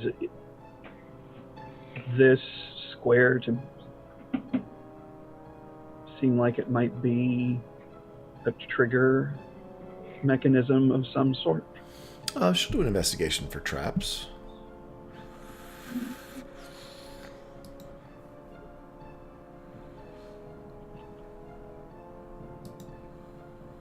On an 18, she, I mean, it doesn't seem to have any sort of mundane, pressure plate or any type of triggering. It just seems to be a designated space, perhaps. I'm going to move over and investigate the rectangle and, more closely now that we're up at it. Does it look the same as the one before with, indentations where globes might fit? If there were globes to be had. Yeah, it is flat as well. It is just very, again, almost like just as though they're just carvings into the wall. You can't make any sort of differentiation between the area outside of the circle and inside of the circle, or outside of the rectangle and inside of the rectangle. It's just so they're just circles that are drawn inside the rectangle. They're not basins and indentations like they were. It's just circles. But the circles are relatively placed in the same positions, but they're not correct. Indented. Same size, same place, Okay. Same places, but not indentations. Okay. And is the floor down here connected? Or is there some sort of seam down here as well as there was upstairs? Seam as well. Yeah, it seems as though there's almost a stone ring. The walls, are separate from the center sort of ceramic type place.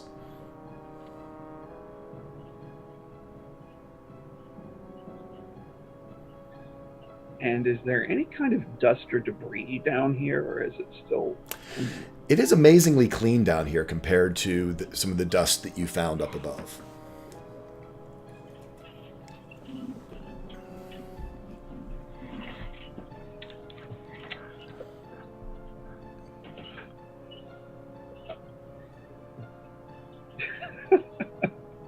We're all petrified to do anything.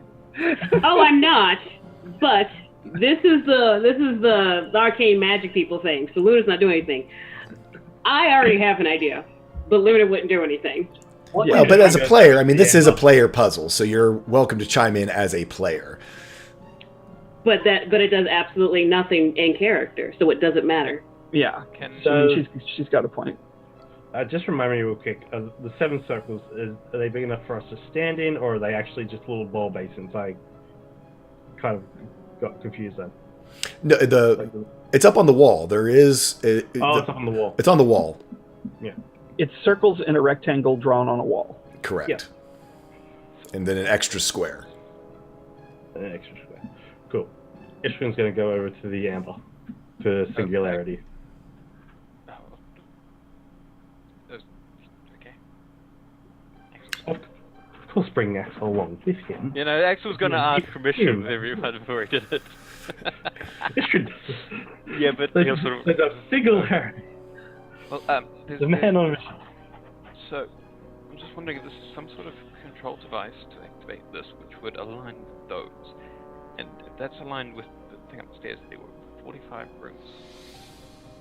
45 rooms. Do we have to go up and touch each and every one of them? I don't know. What's this? Can we get a first look at the amber and how is it installed? Yeah, it seems as though, I mean, it does, while you only see half of the dome of it, as you, again, with the light, you can see that it is a full sphere that is embedded into this floor, this ceramic sort of floor piece. Again, up close now, my best description is it's like a book with clear pages, and you can see thousands and thousands of runes. It even through all that, you do me a boy. You're gonna have to nail it, but do me a investigation check. If you want to use one, I shouldn't have said it before you rolled, but sorry. Yeah, I mean, the runes are so dense, you're unable to determine anything else. Sorry about that. I shouldn't have. I said it out loud before I realized that you guys actually do have ways to nail rolls. I have a question. Who drew on our map the circle and the numbers? Me. What's I wrong? Okay, well, the 45 should be on the other side because the numbers go clockwise, not counterclockwise. Yeah, you're right. Yeah, the 1 and the 45 should be reversed. Yep. Okay, and the direction we came down should be reversed as well, correct? Yeah. Correct. You came down, the spiral staircase went clockwise downwards. All right. Now, the amber section is an entire massive stack of runes, correct? Correct. A spherical array of runes. Do they look similar to any of the runes that I saw from the gate? Do me a history check. I will. History is not the strongest point.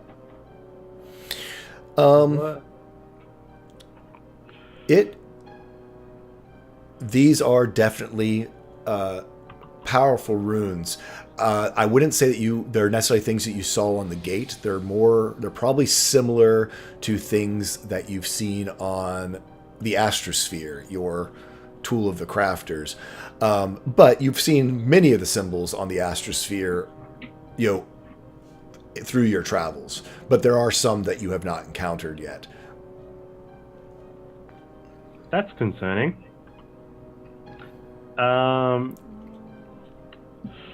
What culture, if anything,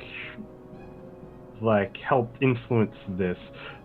From elves, gnomes, humans? They're magic. I mean, it's the language of magic, which is not just the runes themselves, but their scratchings in the ground as well. You've not. I mean, the numbers are, I'll say, common, but pretty much all the numbers across the languages are very similar. But we'll say they are common numerals. Cool.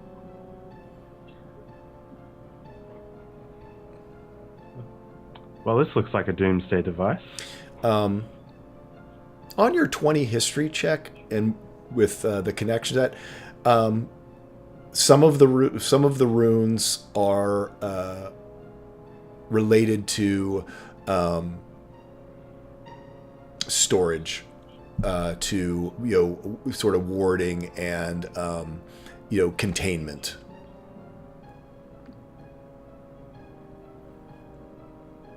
But what's it going to be containing, I wonder? SCP.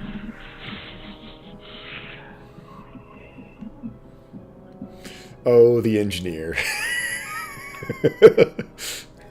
Can't say anything.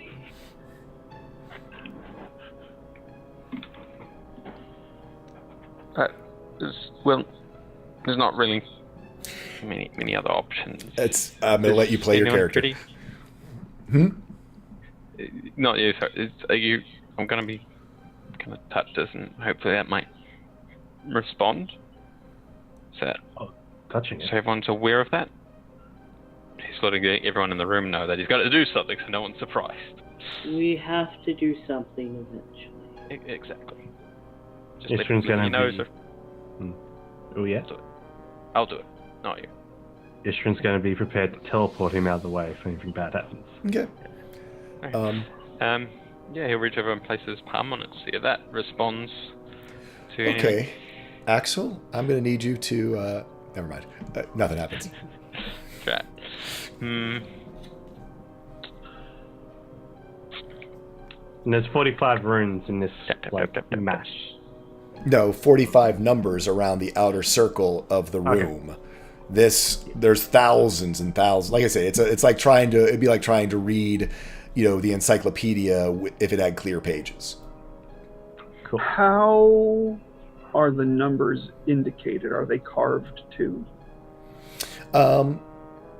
They seem to be carved. The carving's a bit different. I mean, it's not. These don't seem to be just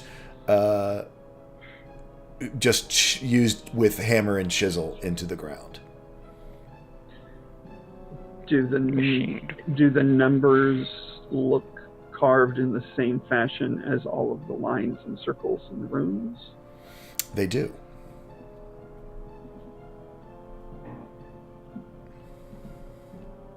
And there are 40. Oh.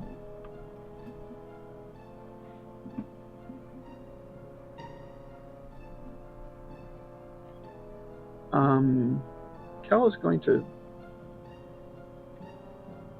stand at the number 1 and face the wall and see if he can see any kind of connection from where he's standing.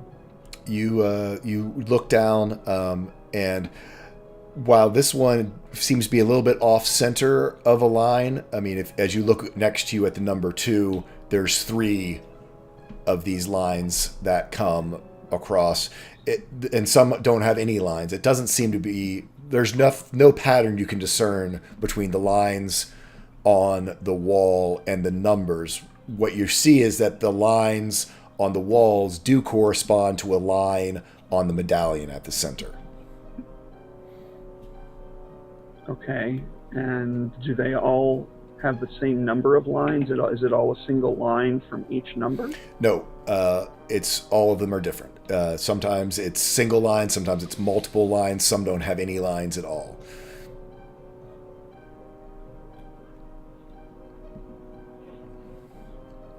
The numbers don't seem to have any correlation to the center medallion and the lines on the wall in any. Kel runs through multiple things. Could it be this? Could it be that? There's not anything discernible pattern that you can come up with. But there is, if I stood at each number in turn, I would be standing at some group of lines that runs from the number to the center? Not necessarily. At some it is, at some there's not. Yeah. All the lines on the walls run to the center, but not necessarily at the numbers. Is that correct? Yeah. So the numbers are their own thing, separate from the lines coming into the center? Correct. Can Axel attempt to turn or twist or shift this amber? Do me a strength check. Yeah, he's not trying to pull it out of the ground, but yeah. No, that's a save. We'll still go with the number. You rolled a 2 and a 1. Yeah, it ain't moving. Yeah, the it's hard to grab onto. It's very, very smooth. Yeah. Seeing that Axel's trying to actually move the thing, Luna will then step over to see if she can try and help with that. Okay. You can do a strength check. Okay. Mine isn't correct. Oh, what were you gonna say? I was just thinking these the sort of little indents in the square. They're not indents. They're They're not just indents. cards. Yeah. They're just carved. Do they have Mhm. lines in? Is the question there? Nope. No, they're just circles. All right. Yep. Okay. Let's check. Straight, right? Yep. Yeah, on a 19, you are able to get a good hold of it. Through your monk training, you have very strong fingers and hands. But yeah, the amber doesn't move at all. I go up and I touch each and every single one of the 7 circles in the rectangle. You touch them, nothing seems to happen. I go up and touch where number 7 is on the edges. From 1 through 45, I go and touch number 7. You touch number 7, nothing seems to happen. I'm curious if this is connected to just the plate up above. And that needs to get down here. No. So there seemed to be any sort of indentation or shape on the bottom of that medallion. Yes, that there seemed to was. indicate it would fit. So that was the rounded shape that seemed to might fit. Yep. Yeah.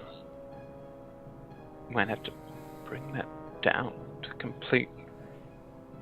No, because there's already the lines. Unless. Shall we go bring that down? We have to bring that down to be able to complete the lines, but I wouldn't know how. Taking the drift globe with me, I teleport up the stairs. Pew pew pew pew pew pew pew pew pew pew pew pew pew. He's gone. Yep. Glitter flutters down through the center.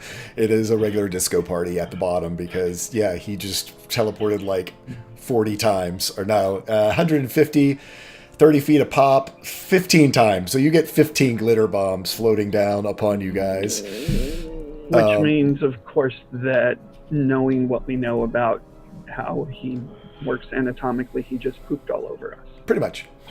Yeah, what are you trying to do up there at the top, Kyle?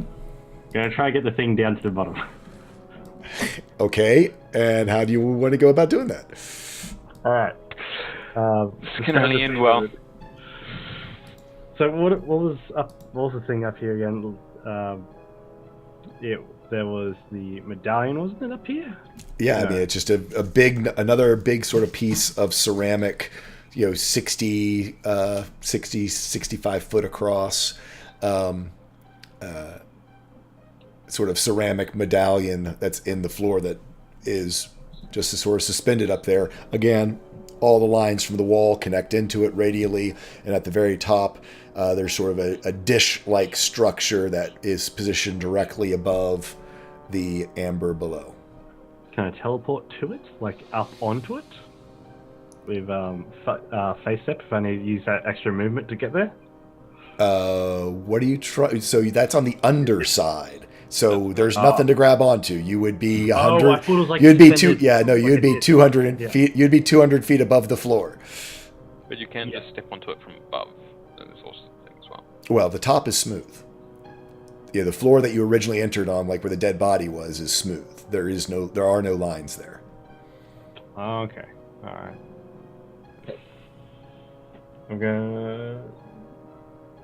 So obviously Iskra's having time to do stuff up there, but Luna is booking it back up this to make sure it doesn't do anything too stupid, like with your 40-foot movement speed, and you catch up pretty quickly. I mean, he gets there just about the time to start looking around, and Luna comes up around the corner.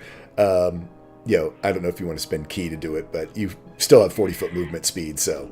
I'm not spending key to do it. But yeah, Luna moves pretty quick. You see him scratching his head. It's like, This crit's not worth it. Spending key, not worth it.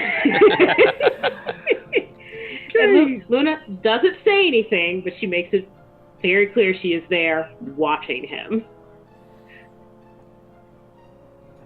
Right, it's a big ceramic disc, 65 feet in diameter, isn't it? Yep. Yep, huge. Yeah, probably about, because that'd be the thickness of the floor, which you saw. So it's a good 3 feet thick. Are there any marks, indentations, carvings, or anything that correlate to anything down there, or if there's like a middle section that like relates to anything to do with the amber? Yeah, there's like a dish in the very center of it on the underside that's directly above the amber. I've stepped off this intersection, by the way, so I'm not directly beneath that thing. Knowing Iskrin. Well, let's bring it all crashing down.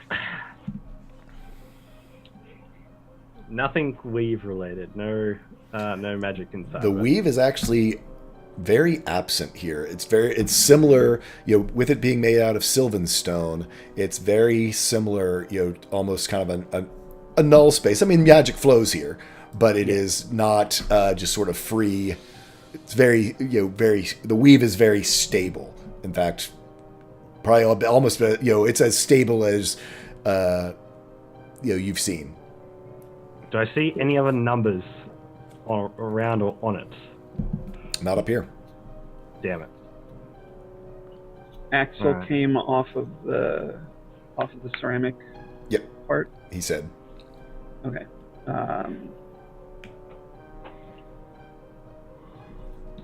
Kel will say,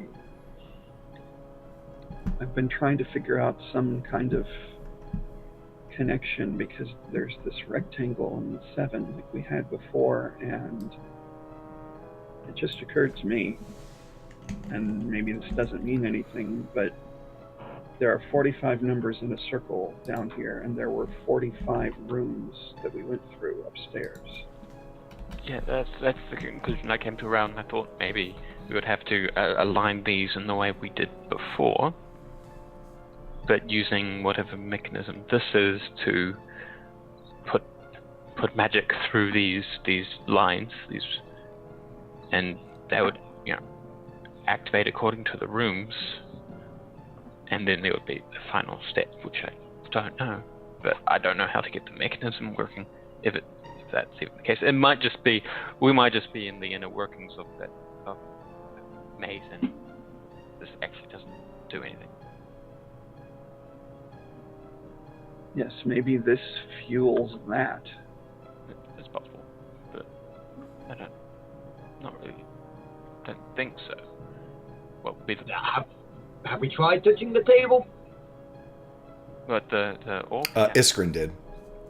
Oh yeah. Touch the wall. Oh, that's He the wall, touched but did he touch the rectangle? Yeah, up in the rectangle, he was touching the circles. Oh, yeah. Okay, he's touched the wall. In all honesty, the only, from what I understand, the only magic here is that not really. There's no other magic functioning except for the orb.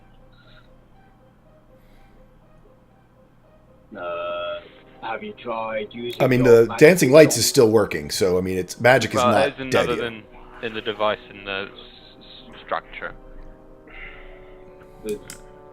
Have you tried poking the orb with magic? Didn't really want to mess around with that magic, but try. It's just aimless magic, and this one full of magic is kind of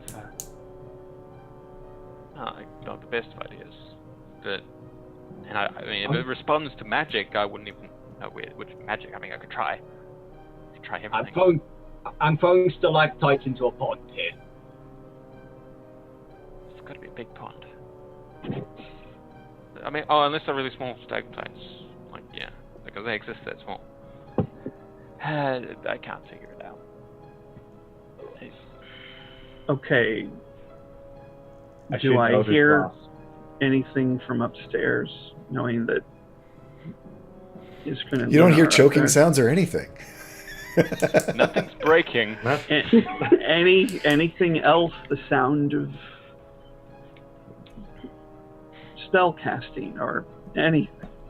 You hear chirping, head scratches. Okay.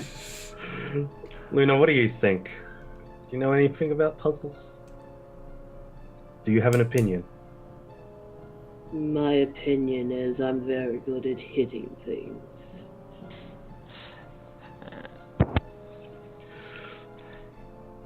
We have legend lore if we need it. That is true.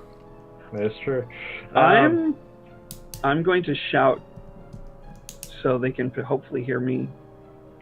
I'm going to try something. Big Okay. echoey chambers, so yeah, you can hear it.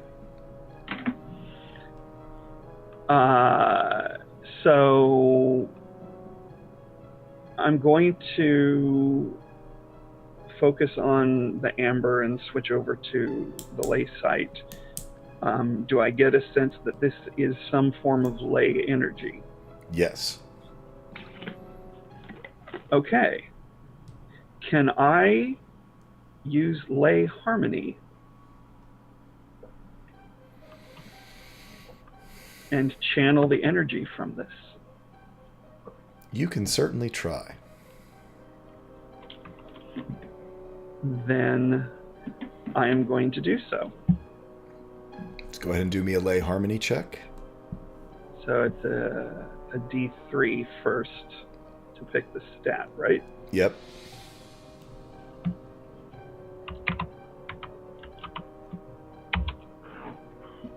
That's con. Okay. So I have to roll a Constitution saving throw. Yep.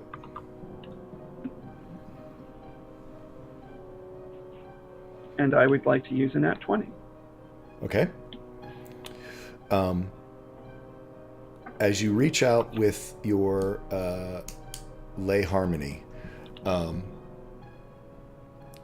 it is blunted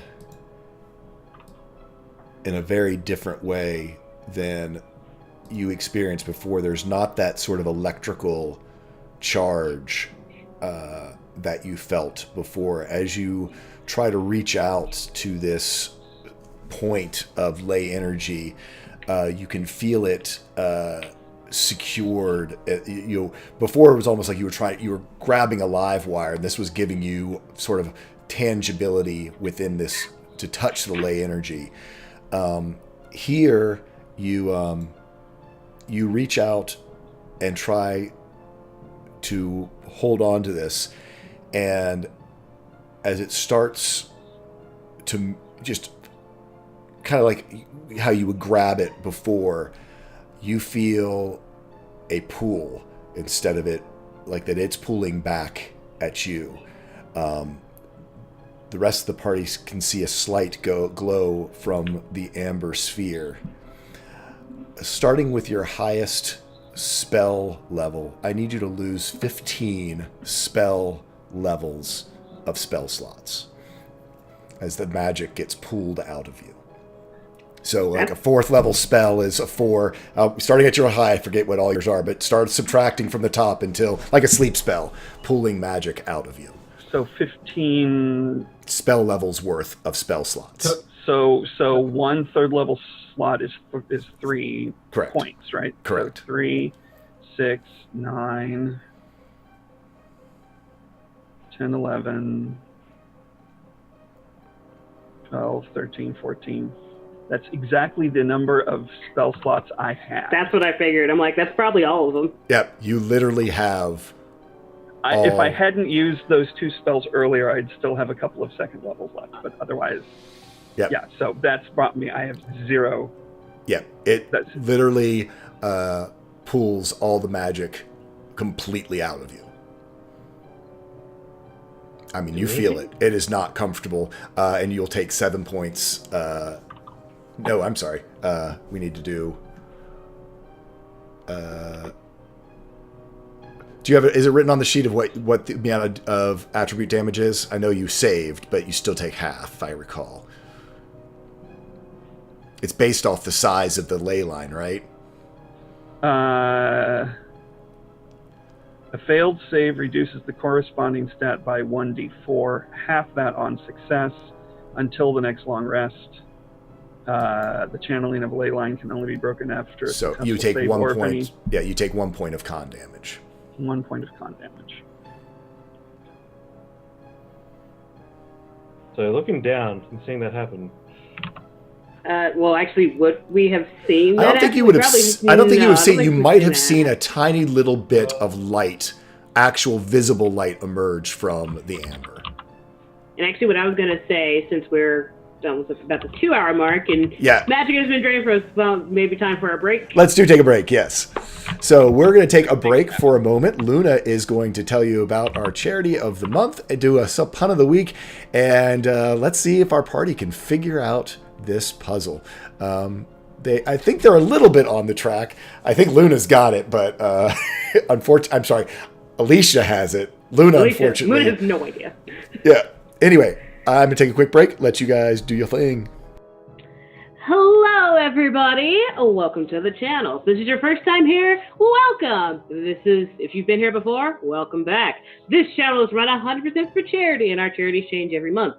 This month's charity is the Ovarian Cancer Research Fund Alliance. This will be a charity until the end of the month, May 31st. This organization is dedicated to, obviously, cancer research, supporting the families of people affected by this cancer. There's lots of information on the website. If you click the purple words in the description below, that will take you to the website, and you can look at all the resources there if you want. You can donate it directly to that site, or you can use our channel to donate to it. What do your donations get you, you might ask? If you can donate any amount to our spell bank, and at every $100 increment, we get a new spell, or our spell level increases. I think right now we're at a level 2, but yes, it increases at every $100 increment. You can donate whatever level you want. Or you can do other things like give a player a D10 for $1, an advantage for 2, a natural 20, this month only level, or is this a new edition? No, I'm confused. But so the $25 level, name a background NPC and choose their occupation in Falcon's Crest, the big city we're going to.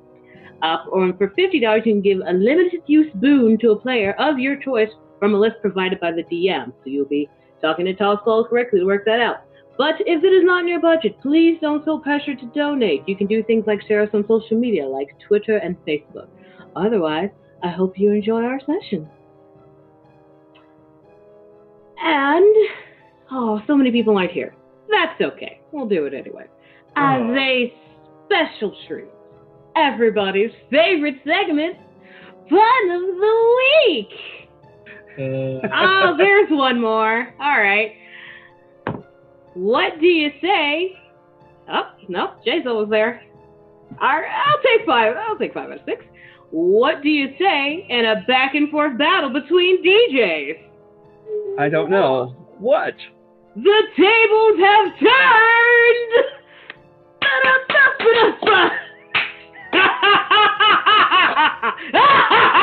That one actually is pretty good. I enjoyed that one. Well, you know what's funny? I wasn't going to do that one, and then Bird made the DJ reference earlier, and I'm like, yeah, we'll do He that. heard it. Yay, He heard it. Bird was there. Yeah. I don't. You're I don't welcome, like, Bird. I appreciate it, but I don't like it. You know, that pun was pretty groovy. Oh, nice. Oh, good guy's left. He's done. He's done with you. Wait, I fudged. I have a lot of faith in myself. Thank you very much. Puns take confidence.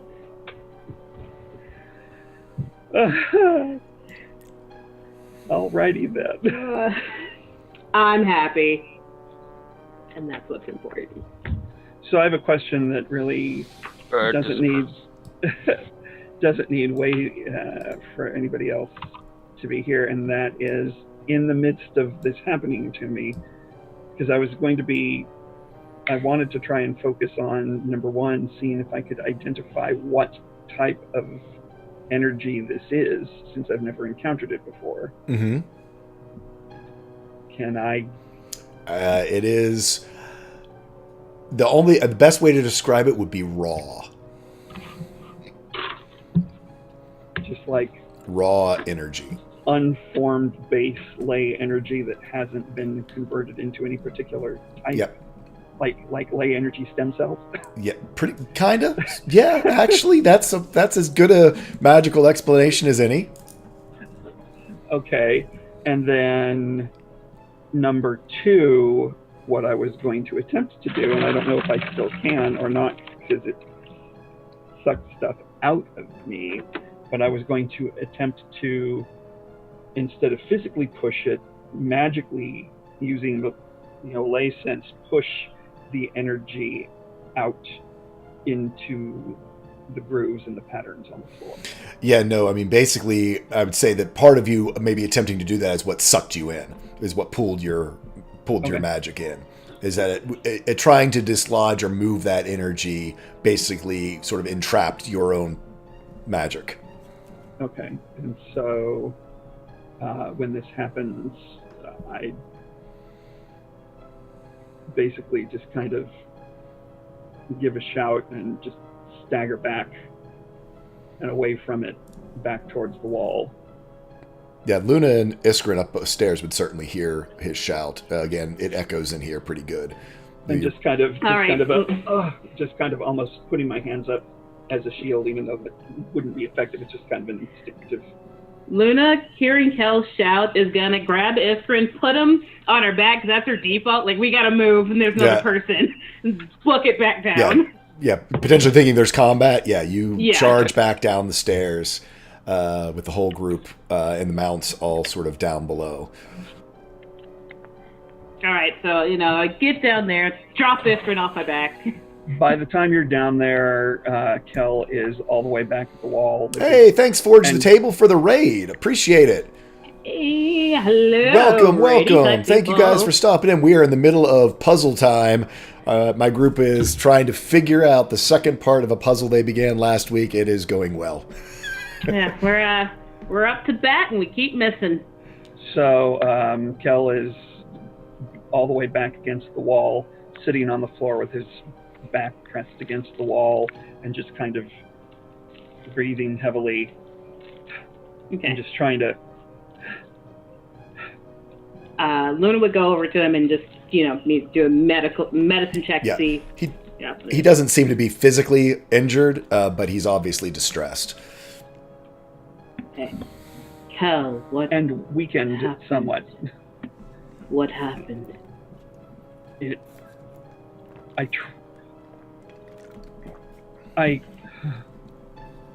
It's some kind of ley energy. That's what caught my attention to begin with, and I thought maybe I could try and link with it to figure out what it is and see if I could do anything with it, and it just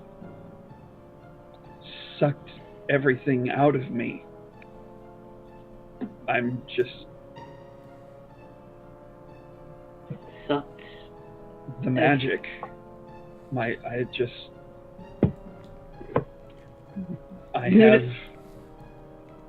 can't cast anything right now.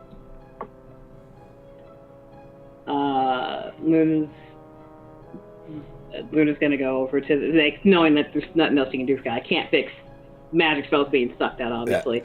Yeah. Gonna go over to the spirit because it's her thought. So it sucks out magic. It's just to somehow connect it to the seed, because that's the last object she remembers being able to do that. And so she's gonna go over and just put her hand on it again, see if it reacts at all. Huh. Okay.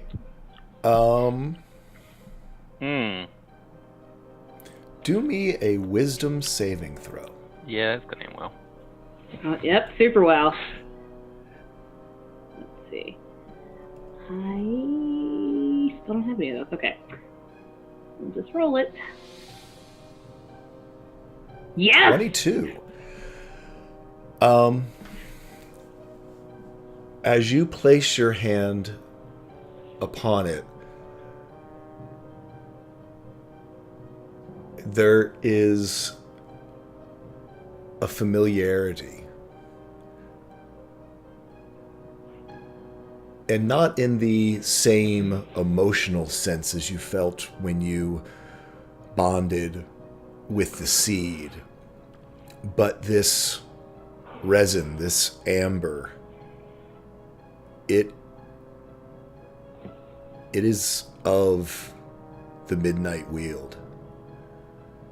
It is distilled, coalesced, hardened, fossilized, mineralized essence. That same magical absorption, actually you wouldn't have felt it, but the same essence of the trees of the Midnight Weald, of which the seed, of course, is a part. Okay. Alright, so then she'd say out loud, this is very similar to the seed.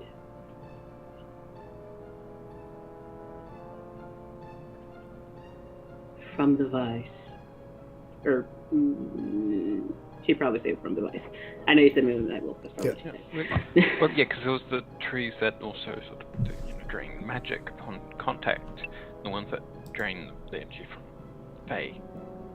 So, yeah, I could see the connection. The issue was it's a bad thing, but what are we gonna... Does it do anything? Because it responded when... Keller responded when you touched it, flashed, correct? Yep, just a very light, like a 100-watt bulb that's got 1 watt going through it. Yeah. So I'm just wondering, I thought maybe, some sort of storage device, but... So we need to energize it somehow. Perhaps, but... I don't know, if all Cal's magical ability isn't enough, then it's not a lot more that any of us can offer. Iskrin, yeah. Your knowledge of... I'm not going to make you roll for it. And Kel would have felt this, Iskrin, just by seeing it. There is... A singularity is raw, pure energy. It is that, from this conversation, it's containing immense amounts of energy, and not that it doesn't have power. It's that immense power is being contained in this by that sphere. So we've got a power source. Yeah. And now we have to connect it to something. I'm guessing. But first I can tell it's already connected because the lines lead from into the ground and come out. Presumably. So it looks like they came out from underneath that ceramic disc, correct? Mm-hmm. Yeah. I think you're muted, Luna. So they are connected, but no power flows through them? No magic flowing through it, I mean. Oh. He walks over to that first step. It might not be working because it's not complete. There's a gap here because the stairs are extended. I mean, that might help, but I don't know for sure. So we have to push the stairs back in. Potentially. Look at the edge of the stairs, like as if they'd slid out, so the inner part of the stairs. Is there one stair step for each number? Oh no, there's far more than 45 stairs. Okay. Right. Yep, that's convenient, wouldn't it? Cool thought, though. That's a really cool thought. But no, yeah, there's lots more than that. Over almost a 200-foot tower, there's more than 45 stairs. That math wouldn't work unless you were really big.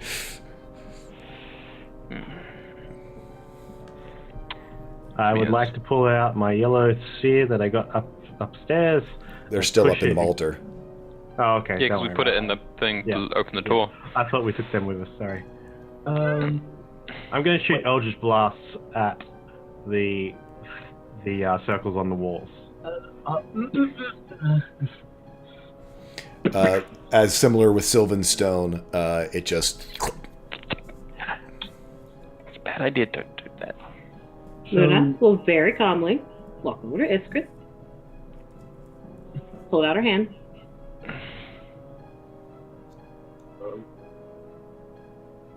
It's gonna Give end well. me your hand. Oh, okay. I have it. Yeah. She breaks one of your fingers.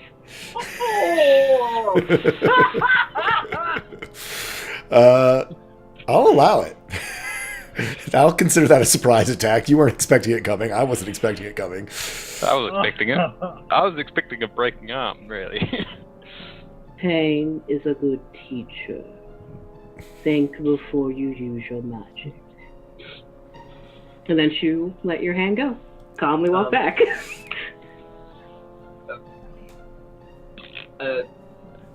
Not knowing what he's doing. I'm going out on a limb here. One voice, that's still a bit old. I'm going out on a bit of a limb here, but I'm going to say that this might be some sort of furnace, but like with magic. Like you put coal in it, it gets all, it heats all the smoke up, and then it moves. Then it, you get the fire, and it can move stuff. Like it boils the water. Like and then wouldn't you direct that steam or magic stuff you've got going here in a direction with these lines? I mean, yeah. Potentially. Maybe. This is not my expertise, but if we've tried touching everything down here, have we tried touching the wall? Pretty sure Axel has trailed his hand across the wall a couple of times when he's been Has he? investigating. I'd say yes. You've probably touched the walls. I would say Every now and then. you probably have not. I mean, there are more things to touch down here. Yeah. So just touch more things is all I can think. Look, touches one of the lines on the floor. Axel walk over and touch the square. Nothing. Okay. Luna's gonna go over and start touching like the glyphs along the staircase. Yeah, nothing appears to happen. Can you describe to me what the big ceramic disc overhead was again? Radial lines. It's almost identical to the disc on the floor here, except instead of a sphere, there's a dish. Like it's just a massive dish of glyphs. Lines, actually, sort of circuit board looking lines, radially going in towards a dish that is centered above the sphere. Okay, and how's that suspended? Is it like in the air or on the roof? Sorry. It's suspended within a stone ring up above. You don't know exactly how it's attached up there, but it seemed very solid when you were walking on it.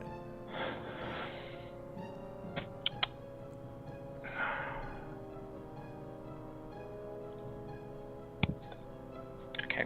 Axel's going to try and use a spell, well, in this case, a cantrip, Okay. to direct energy from the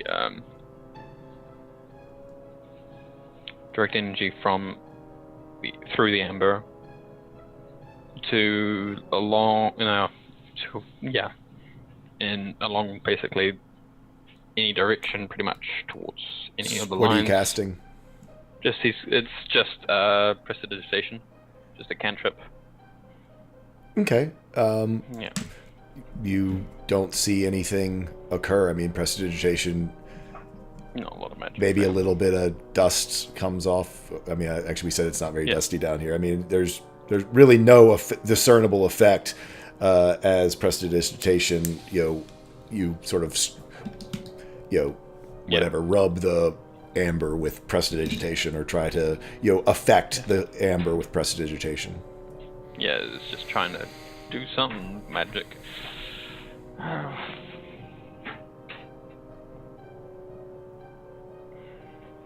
We tried moving the ceramic disc.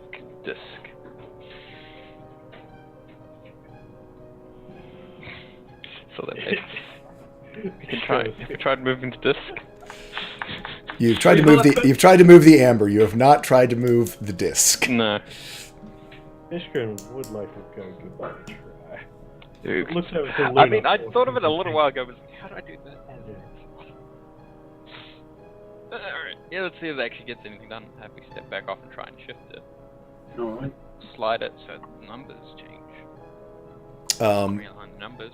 Do me a strength check to see if you can rotate the disc. Anyone trying to help me in this one? Because Axel... I would love to try help. Okay, so you can do it with advantage. Come on. Come on. The nat 20. Yeah, boom.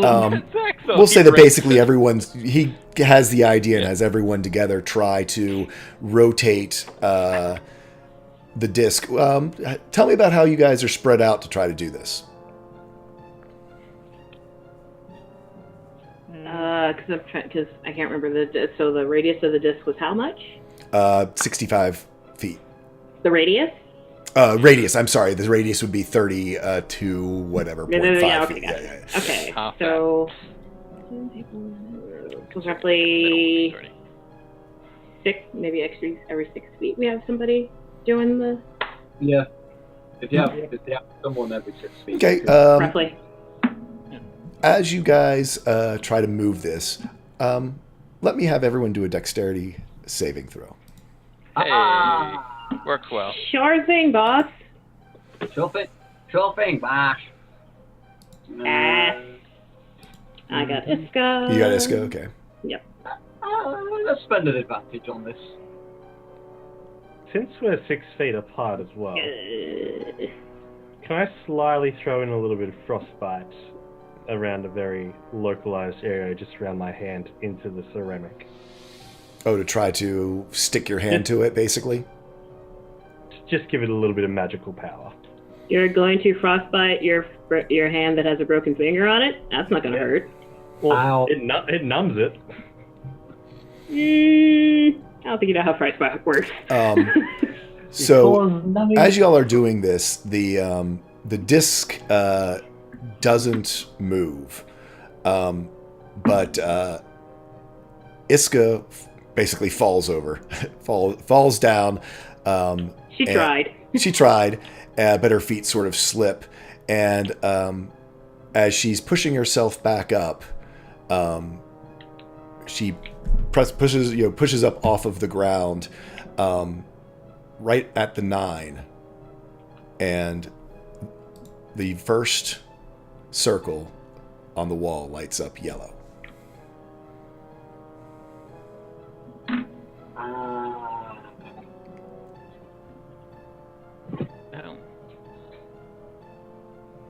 Well, I mean, that's the room. Oh, well, if that was the room yellow, what was the correct order then? I go over and touch the 14th one, the 14th number. The yellow light goes out. Everyone takes 1 point of psychic damage. Ow. That didn't work. No, you've got to do it in the order that we did before. Don't be hasty, Iskrin. Now you're getting me annoyed at you. This is slowly going to annoy every single one of us until eventually Celia's going to get rid of you. That's good. That's bound to happen. Just chill it on the touchy thing right now. I think we're on the right tracks. Just chilling. I cast frostbite on myself. You don't get funny with me, boy. Oh. I mean, he is wow. Yeah, you see a sort of frost tinge goes to the touch- edges. Kel goes to touch the 9. The yellow lights back up. So, It's the order that we should be doing the net, and as aligns with the order that we put the other ones in. Kel then, after thinking for a moment, goes to the number 19. You touch 19, and the violet second circle lights up as violet. And then the number... Oh. He's thinking... He's thinking...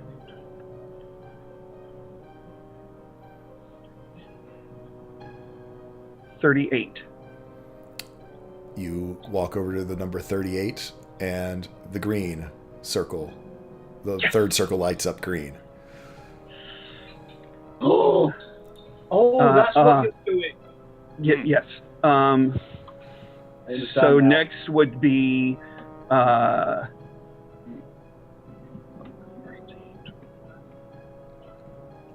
23.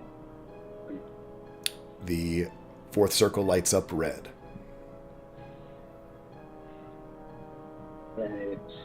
Then it's number 14. 14. Orange. The fifth circle lights up orange. And then Wait, 30. 30. The next circle. Yes. Wait, oh. Then yes. No. I'm sorry. Red. Yes. Then the next one lights up orange. Sixth one. The fifth one lights up orange. Yeah. Yeah. Right. Wait. No. 30. 30 is blue. Right. Yes. And that should be the sixth one. Yes. Yep. And then 34. And the last circle lights up indigo, and you hear a rumble as you see all of the stairs begin to retract into the walls, circling up through, and you see now that all the lines become connected across and down this huge silo, and a hum begins to fill the air.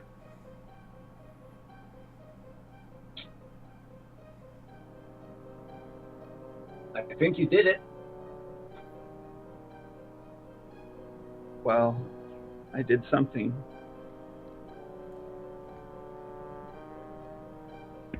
At least something's been done. So, Is anything else happening? Nope. The last square. go down and have a look. The square? Yeah, look at the square. I'm afraid to touch. I'm afraid to touch anything at this point. Yeah. Broken finger. Ishran's happy to do it. It looks at Luna first. Axel, go do it. Should we touch the square or should we Yeah, touch the actually. amber? I don't really want to touch the power source that is powering all this while it's active. Okay. That sounds like a bad idea. I touched the square Okay. with my broken finger. It's a terrible idea. You reach up to touch the square. Doesn't Nothing happens. That's what I thought. Alright, so we turned it on. I'd like to make an Arcana check to see what, now that the power source is active, going through the entire thing, what is this kind of contraption? Similar to the astrosphere? What is it? You need to roll me a Arcana check. I will use a natural 20. You don't know exactly what it does, but it definitely seems to somehow be related to transportation.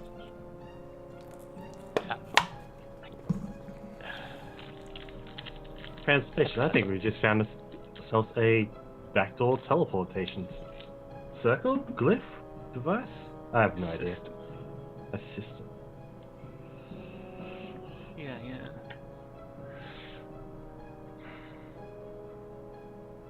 The question is, do we want to use it? Well, I don't think we have much of an option now. Mm-hmm. you're right, Cal. So- To touch the source.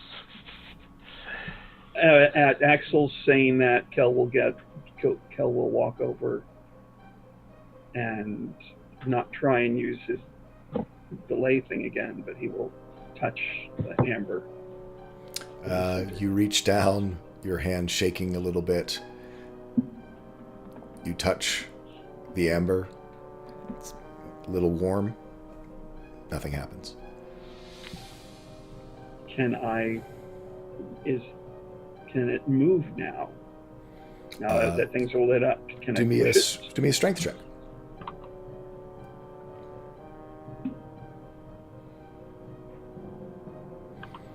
Doesn't move. It still seems perfectly embedded.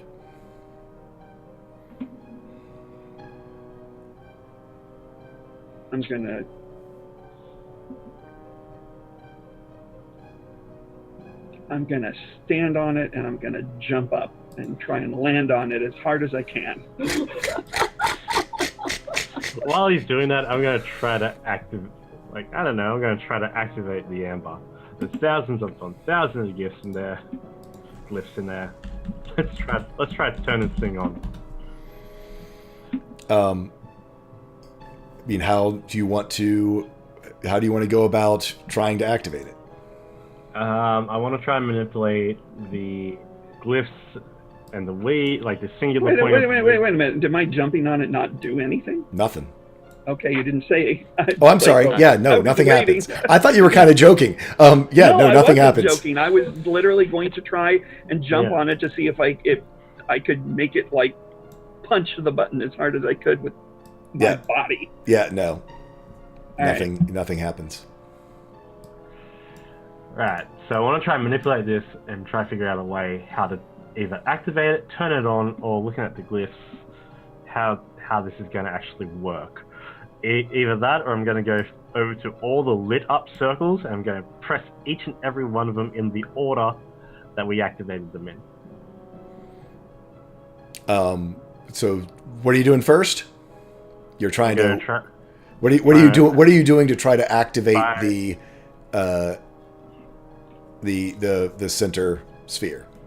I mean, you can see the singularity now is churning inside of there. Excellent. Let's just sort that and throw an Eldritch Blast with both hands to shoot into the thing. Counterspell. You realize I'm standing right there. I wait till you're off it.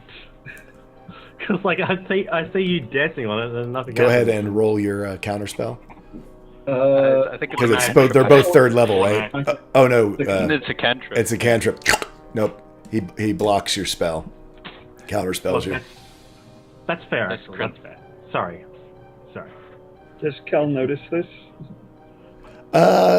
You see his hands start to glow a little bit, but then it all but immediately stops. Okay. Just sort of this motion by Axel and it dissipates. It's grim. Force doesn't solve everything. Oh. That's fair. That could have, if you could touch that. Kel will walk over and touch the number 21. As you touch the number 21, the square, the outline begins to glow, and you see as all of the lines, the amber begins to glow, and all of the lines across of the this area start to shimmer to life across the floor, and they begin to energize up and around. And you see as the whole sequence across there begins to glow brightly, the different circles and the square itself. And right there at the bottom edge, you see energy start to grow. It starts to build up a little bit, as though this hasn't been used terribly recently. But it begins to build further and further up the sides. Slowly, the lines beginning to connect across where the stairs were. And then the whole thing lights up like a giant Christmas tree. You see the walls begin to spin outside of the entire silo spinning. Underneath of you, the center disc and the top disc as a huge beam of energy shoots up through the center. The floor seems like it begins to roil with almost liquid energy, the weave expanding across, and you guys basically fall through the floor.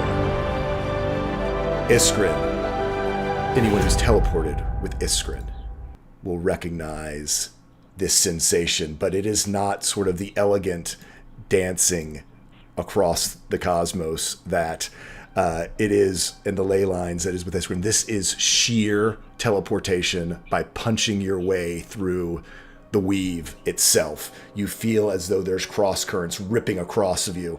I lost my music.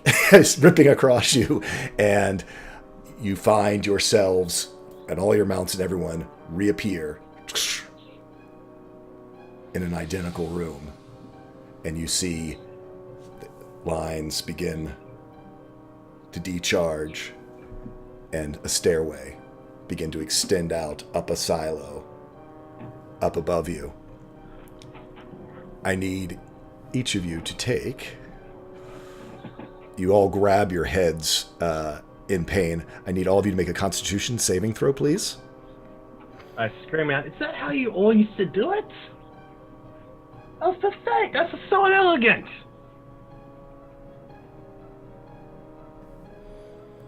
Ow, my face. That will be a 9 instead, so that total will be something. 9 plus 3 is 12. Basically, the only person who looks like they have saved is Luna. The rest of you take 3 points of psychic damage and 1 point of exhaustion as you arrive in this room on the far side. How many days has it been since the exhaustion protection? Oh wait, no, that's gone. It's gone. Yeah, it's well gone. Yeah. I need to do con save for Celia. Celia fails as well.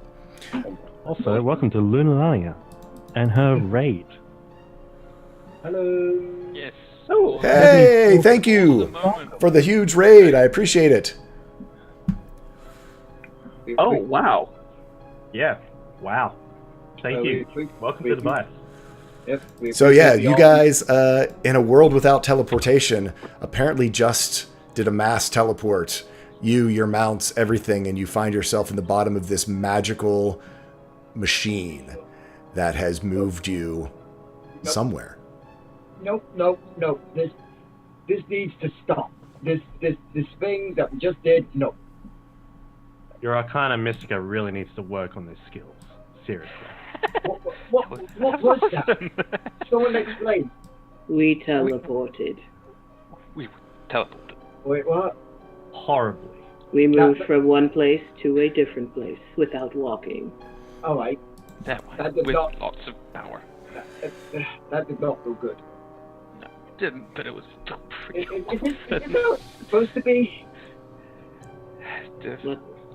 Unless you're Iskrin, maybe. I don't know. I mean... No, not at all. I'll show. I go to Luck and I put my hand on him. I say, this is how actual easy. No, it's alright. It's elegant. It's fine. It is gentler the way he does it. Luna has grabbed your same broken hand. Welcome everybody from the raid. I'd really appreciate it. Look, And she's just kind of like squeezing your wrist in warning. it's fine. I've seen dragons. I've seen spider tiger things. I've seen some stuff. Right now, I am not mentally prepared. But anyways, Luck, I don't think any of us were, but I mean... Luck, find your no-think zone. I'm going to go there for a bit. You guys do your thing. I, through my haze of pain and exhaustion, am going to try and look at the walls and see if the same carvings are here. You do. The room is basically identical. Do me an investigation check. Actually, everyone can do me an investigation check. I don't think so.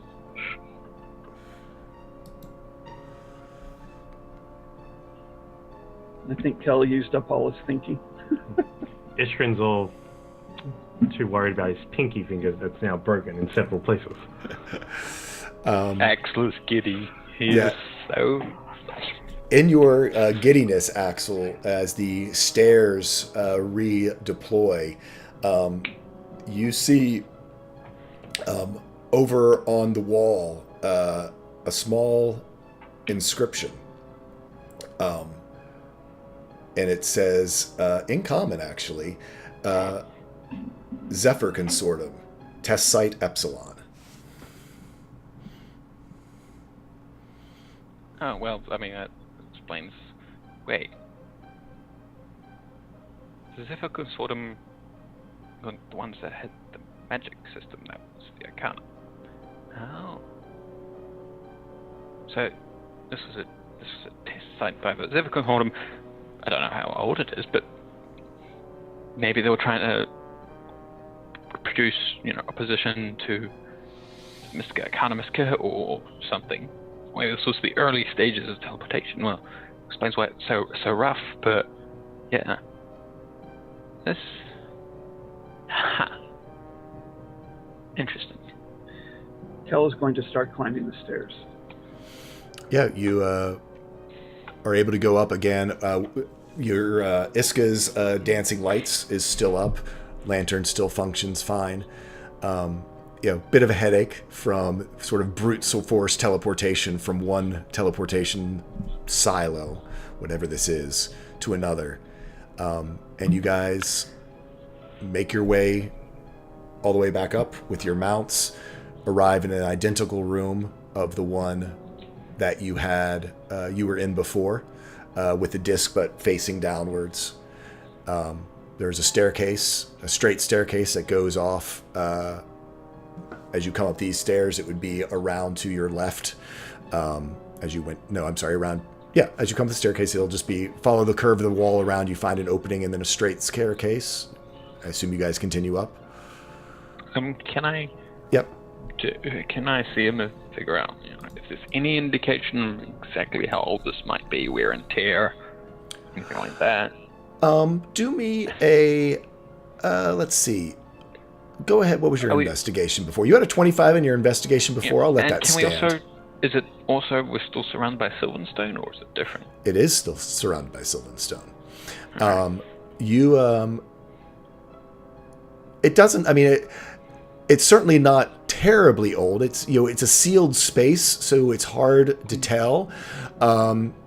Going back from Luna's medical check on the body you found earlier, you certainly could be probably hundreds of years old, maybe not thousands of years, but getting much closer than that. There is no telltale signs here of age.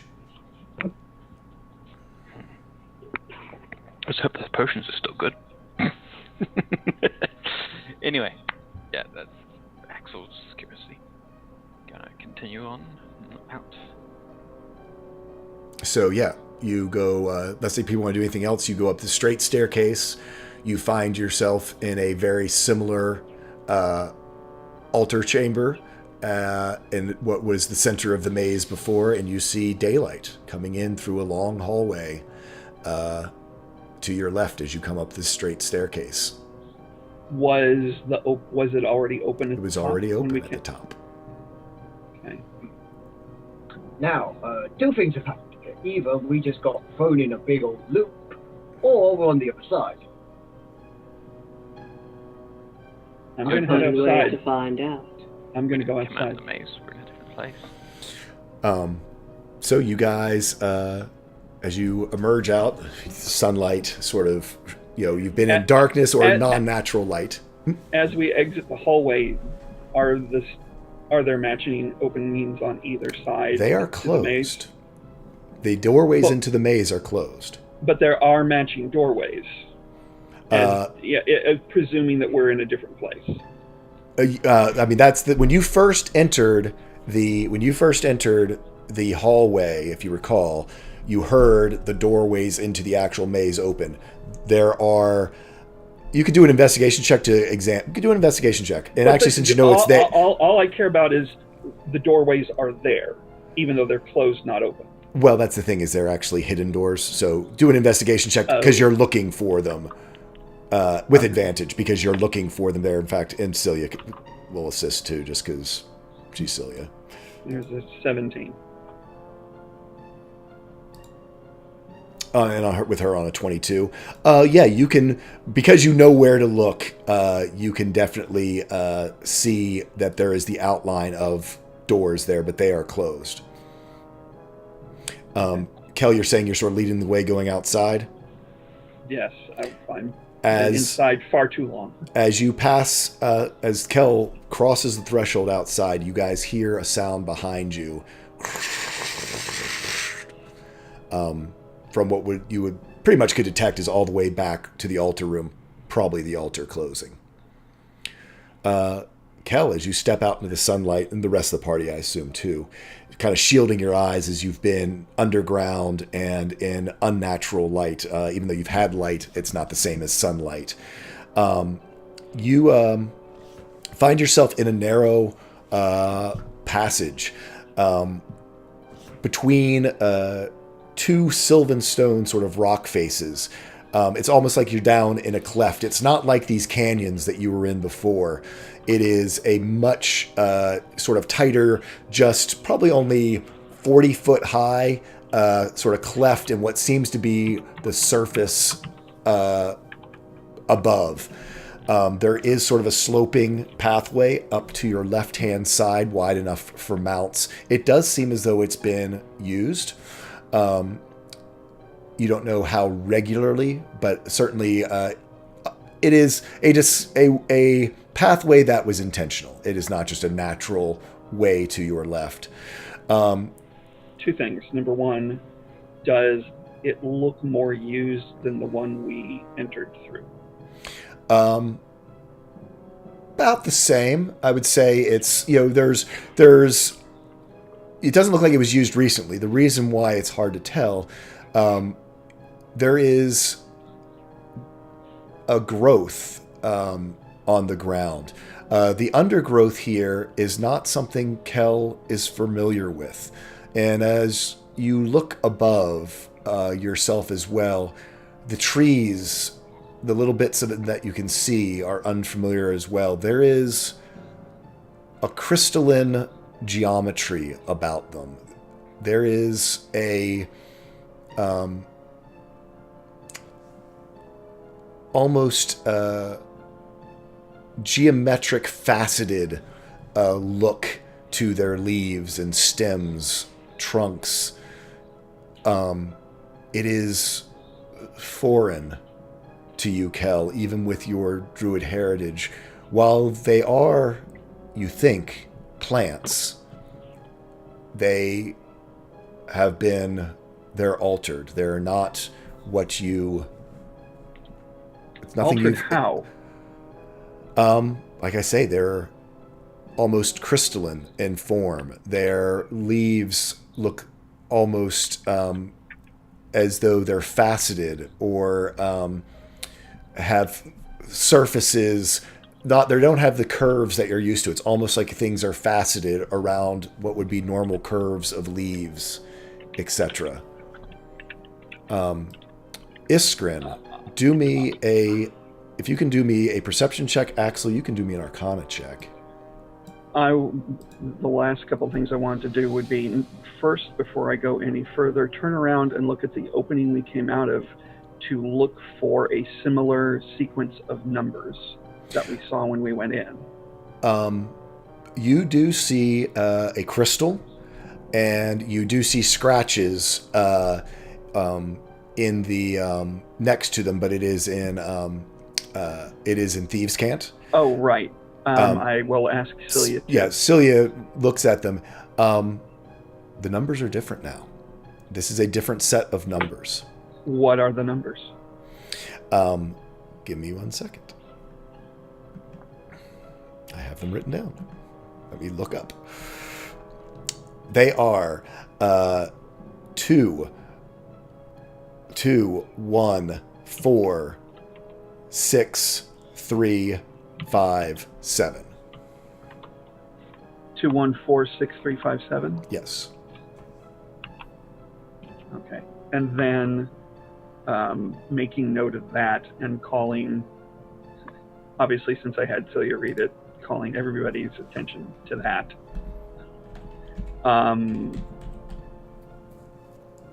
Just the crystalline nature of the leaves, I'm going to reach out and touch and feel. And yeah, they have a sort of stony quality to it. Iskrin, on your perception check, the weave here is the best way to call it, and without the connotation of bleeding, but the weave here is fuzzy. It is the plants, all the growth around you is infected with magic. The wrong types of magic. Where you should be seeing nature, the nature, the combination of the elements into the nature weave, you're finding, fire, the fire weave sort of wrapping itself through plants. Other places you're finding the order weave, where it should be. Axel, on your Arcana check, as you kind of look around,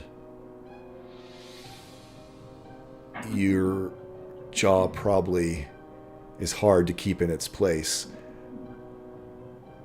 Everything is magic.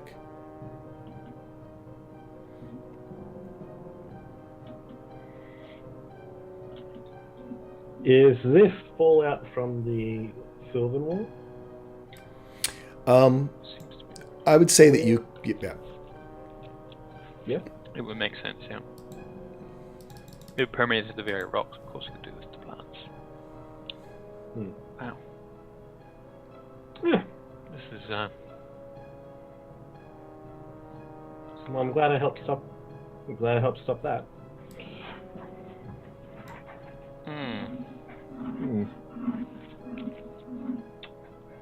Well, this is horrible. Not nearly as horrible as the Zephyr Consortium making teleportation circles. Devices. But magic is dead. No way to cure this land at all, would there be? You don't know. possible.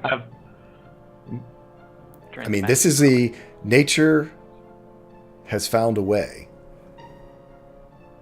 But the fallout of the Sylvan War has permeated everything. Whereas before you just found it in the stone, now it's everywhere. Can put together 2 and 2. You are found yourself certainly within the true Sylvan expanse, the heart of the Sylvan War. And as you look around sort of in this cleft between Sylvan outcroppings and up towards the sky as the magic swirls around you and you come to the realization of where you are, that's where we're going to end today's session. Yeah. And we'll pick up next time in the Sylvan Expanse. Just so I don't forget, what does my lay sight show me? Magic, basically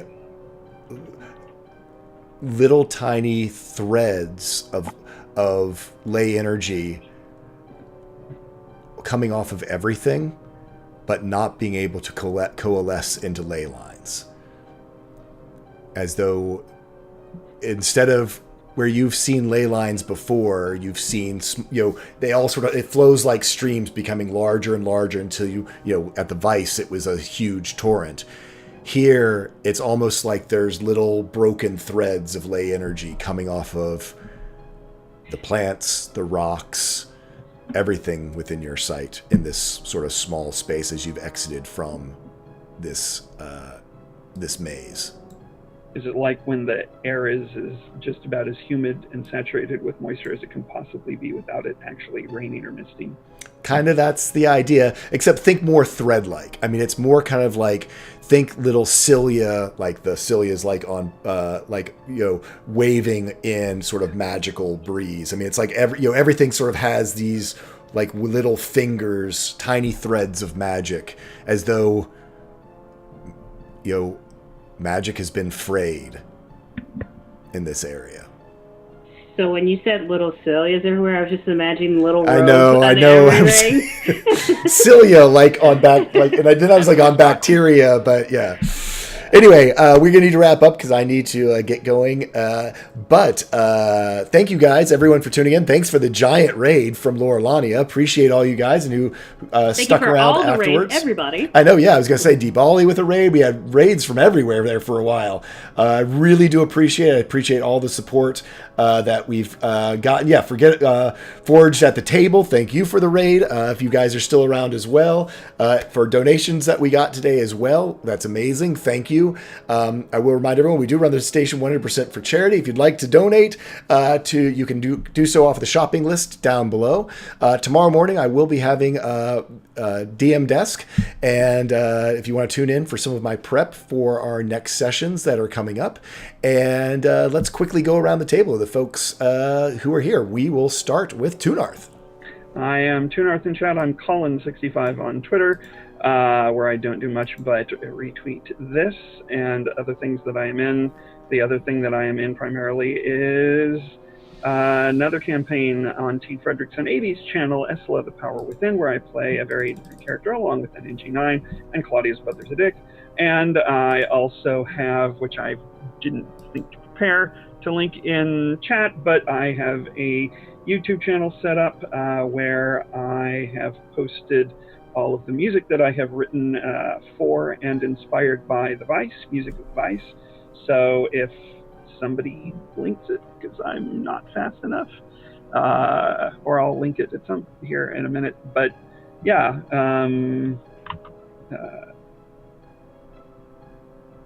there's that. And it was a great session. Thank you for the raids. Thank you for the donations. And who's next? Next up is Good Guy Pie. I was muted. Hello everyone, I am Good Guy Pie. Puzzles, man. Gotta love some good puzzling. Oof. Tough one, but a fun one.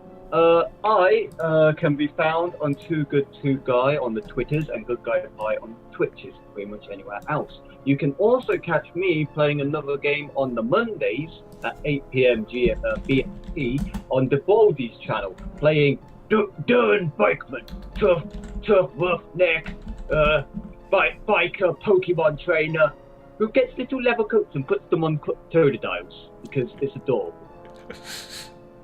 Cool. Next up, we have NNG9. Hi, I'm NNG9 on Twitch, where I live stream video games and swear a whole bunch. I'm also NNG98 on Twitter, where I tweet random stuff. Sometimes it's fun, sometimes it's not. I had fun seeing everybody struggle. Shot in Florida, gotta love it. Did you have it right? I figured you did. Yeah, I had fun today. I'm also a player in T. Fredrickson 80's Sunday game with Danny at 2 p.m. Eastern Time, where I play Claudia Vingard, and also her Friday night game at 8 p.m. Eastern Time, where I play Takara Alfonza, and another character that hasn't been introduced yet, which will be in the Chronicles of Darkness setting. Ooh, tune in next week. Awesome. Next up, we have Templar Warden. Hello, I am Templar 1. I was playing Hidden by Axel with Paxi Wizard who just got teleported. I mean, not much more you can say. He's happy. Yeah, so you can catch me pretty much anywhere on the internet as Templar 1. You may find me on Twitter at Rainer Templar. And for those of you who dropped in and really enjoy watching this, we have a Discord that I will put in the chat. Please drop in there. We have chats, RPs, all these sorts of things. So Yeah, lots of fun stuff in the Discord. Yep, so I'll drop a link in there. And yeah, thank you everyone for showing up and watching. Awesome. And last but not least, we have Dragons Are Cats, where the sun has come up finally.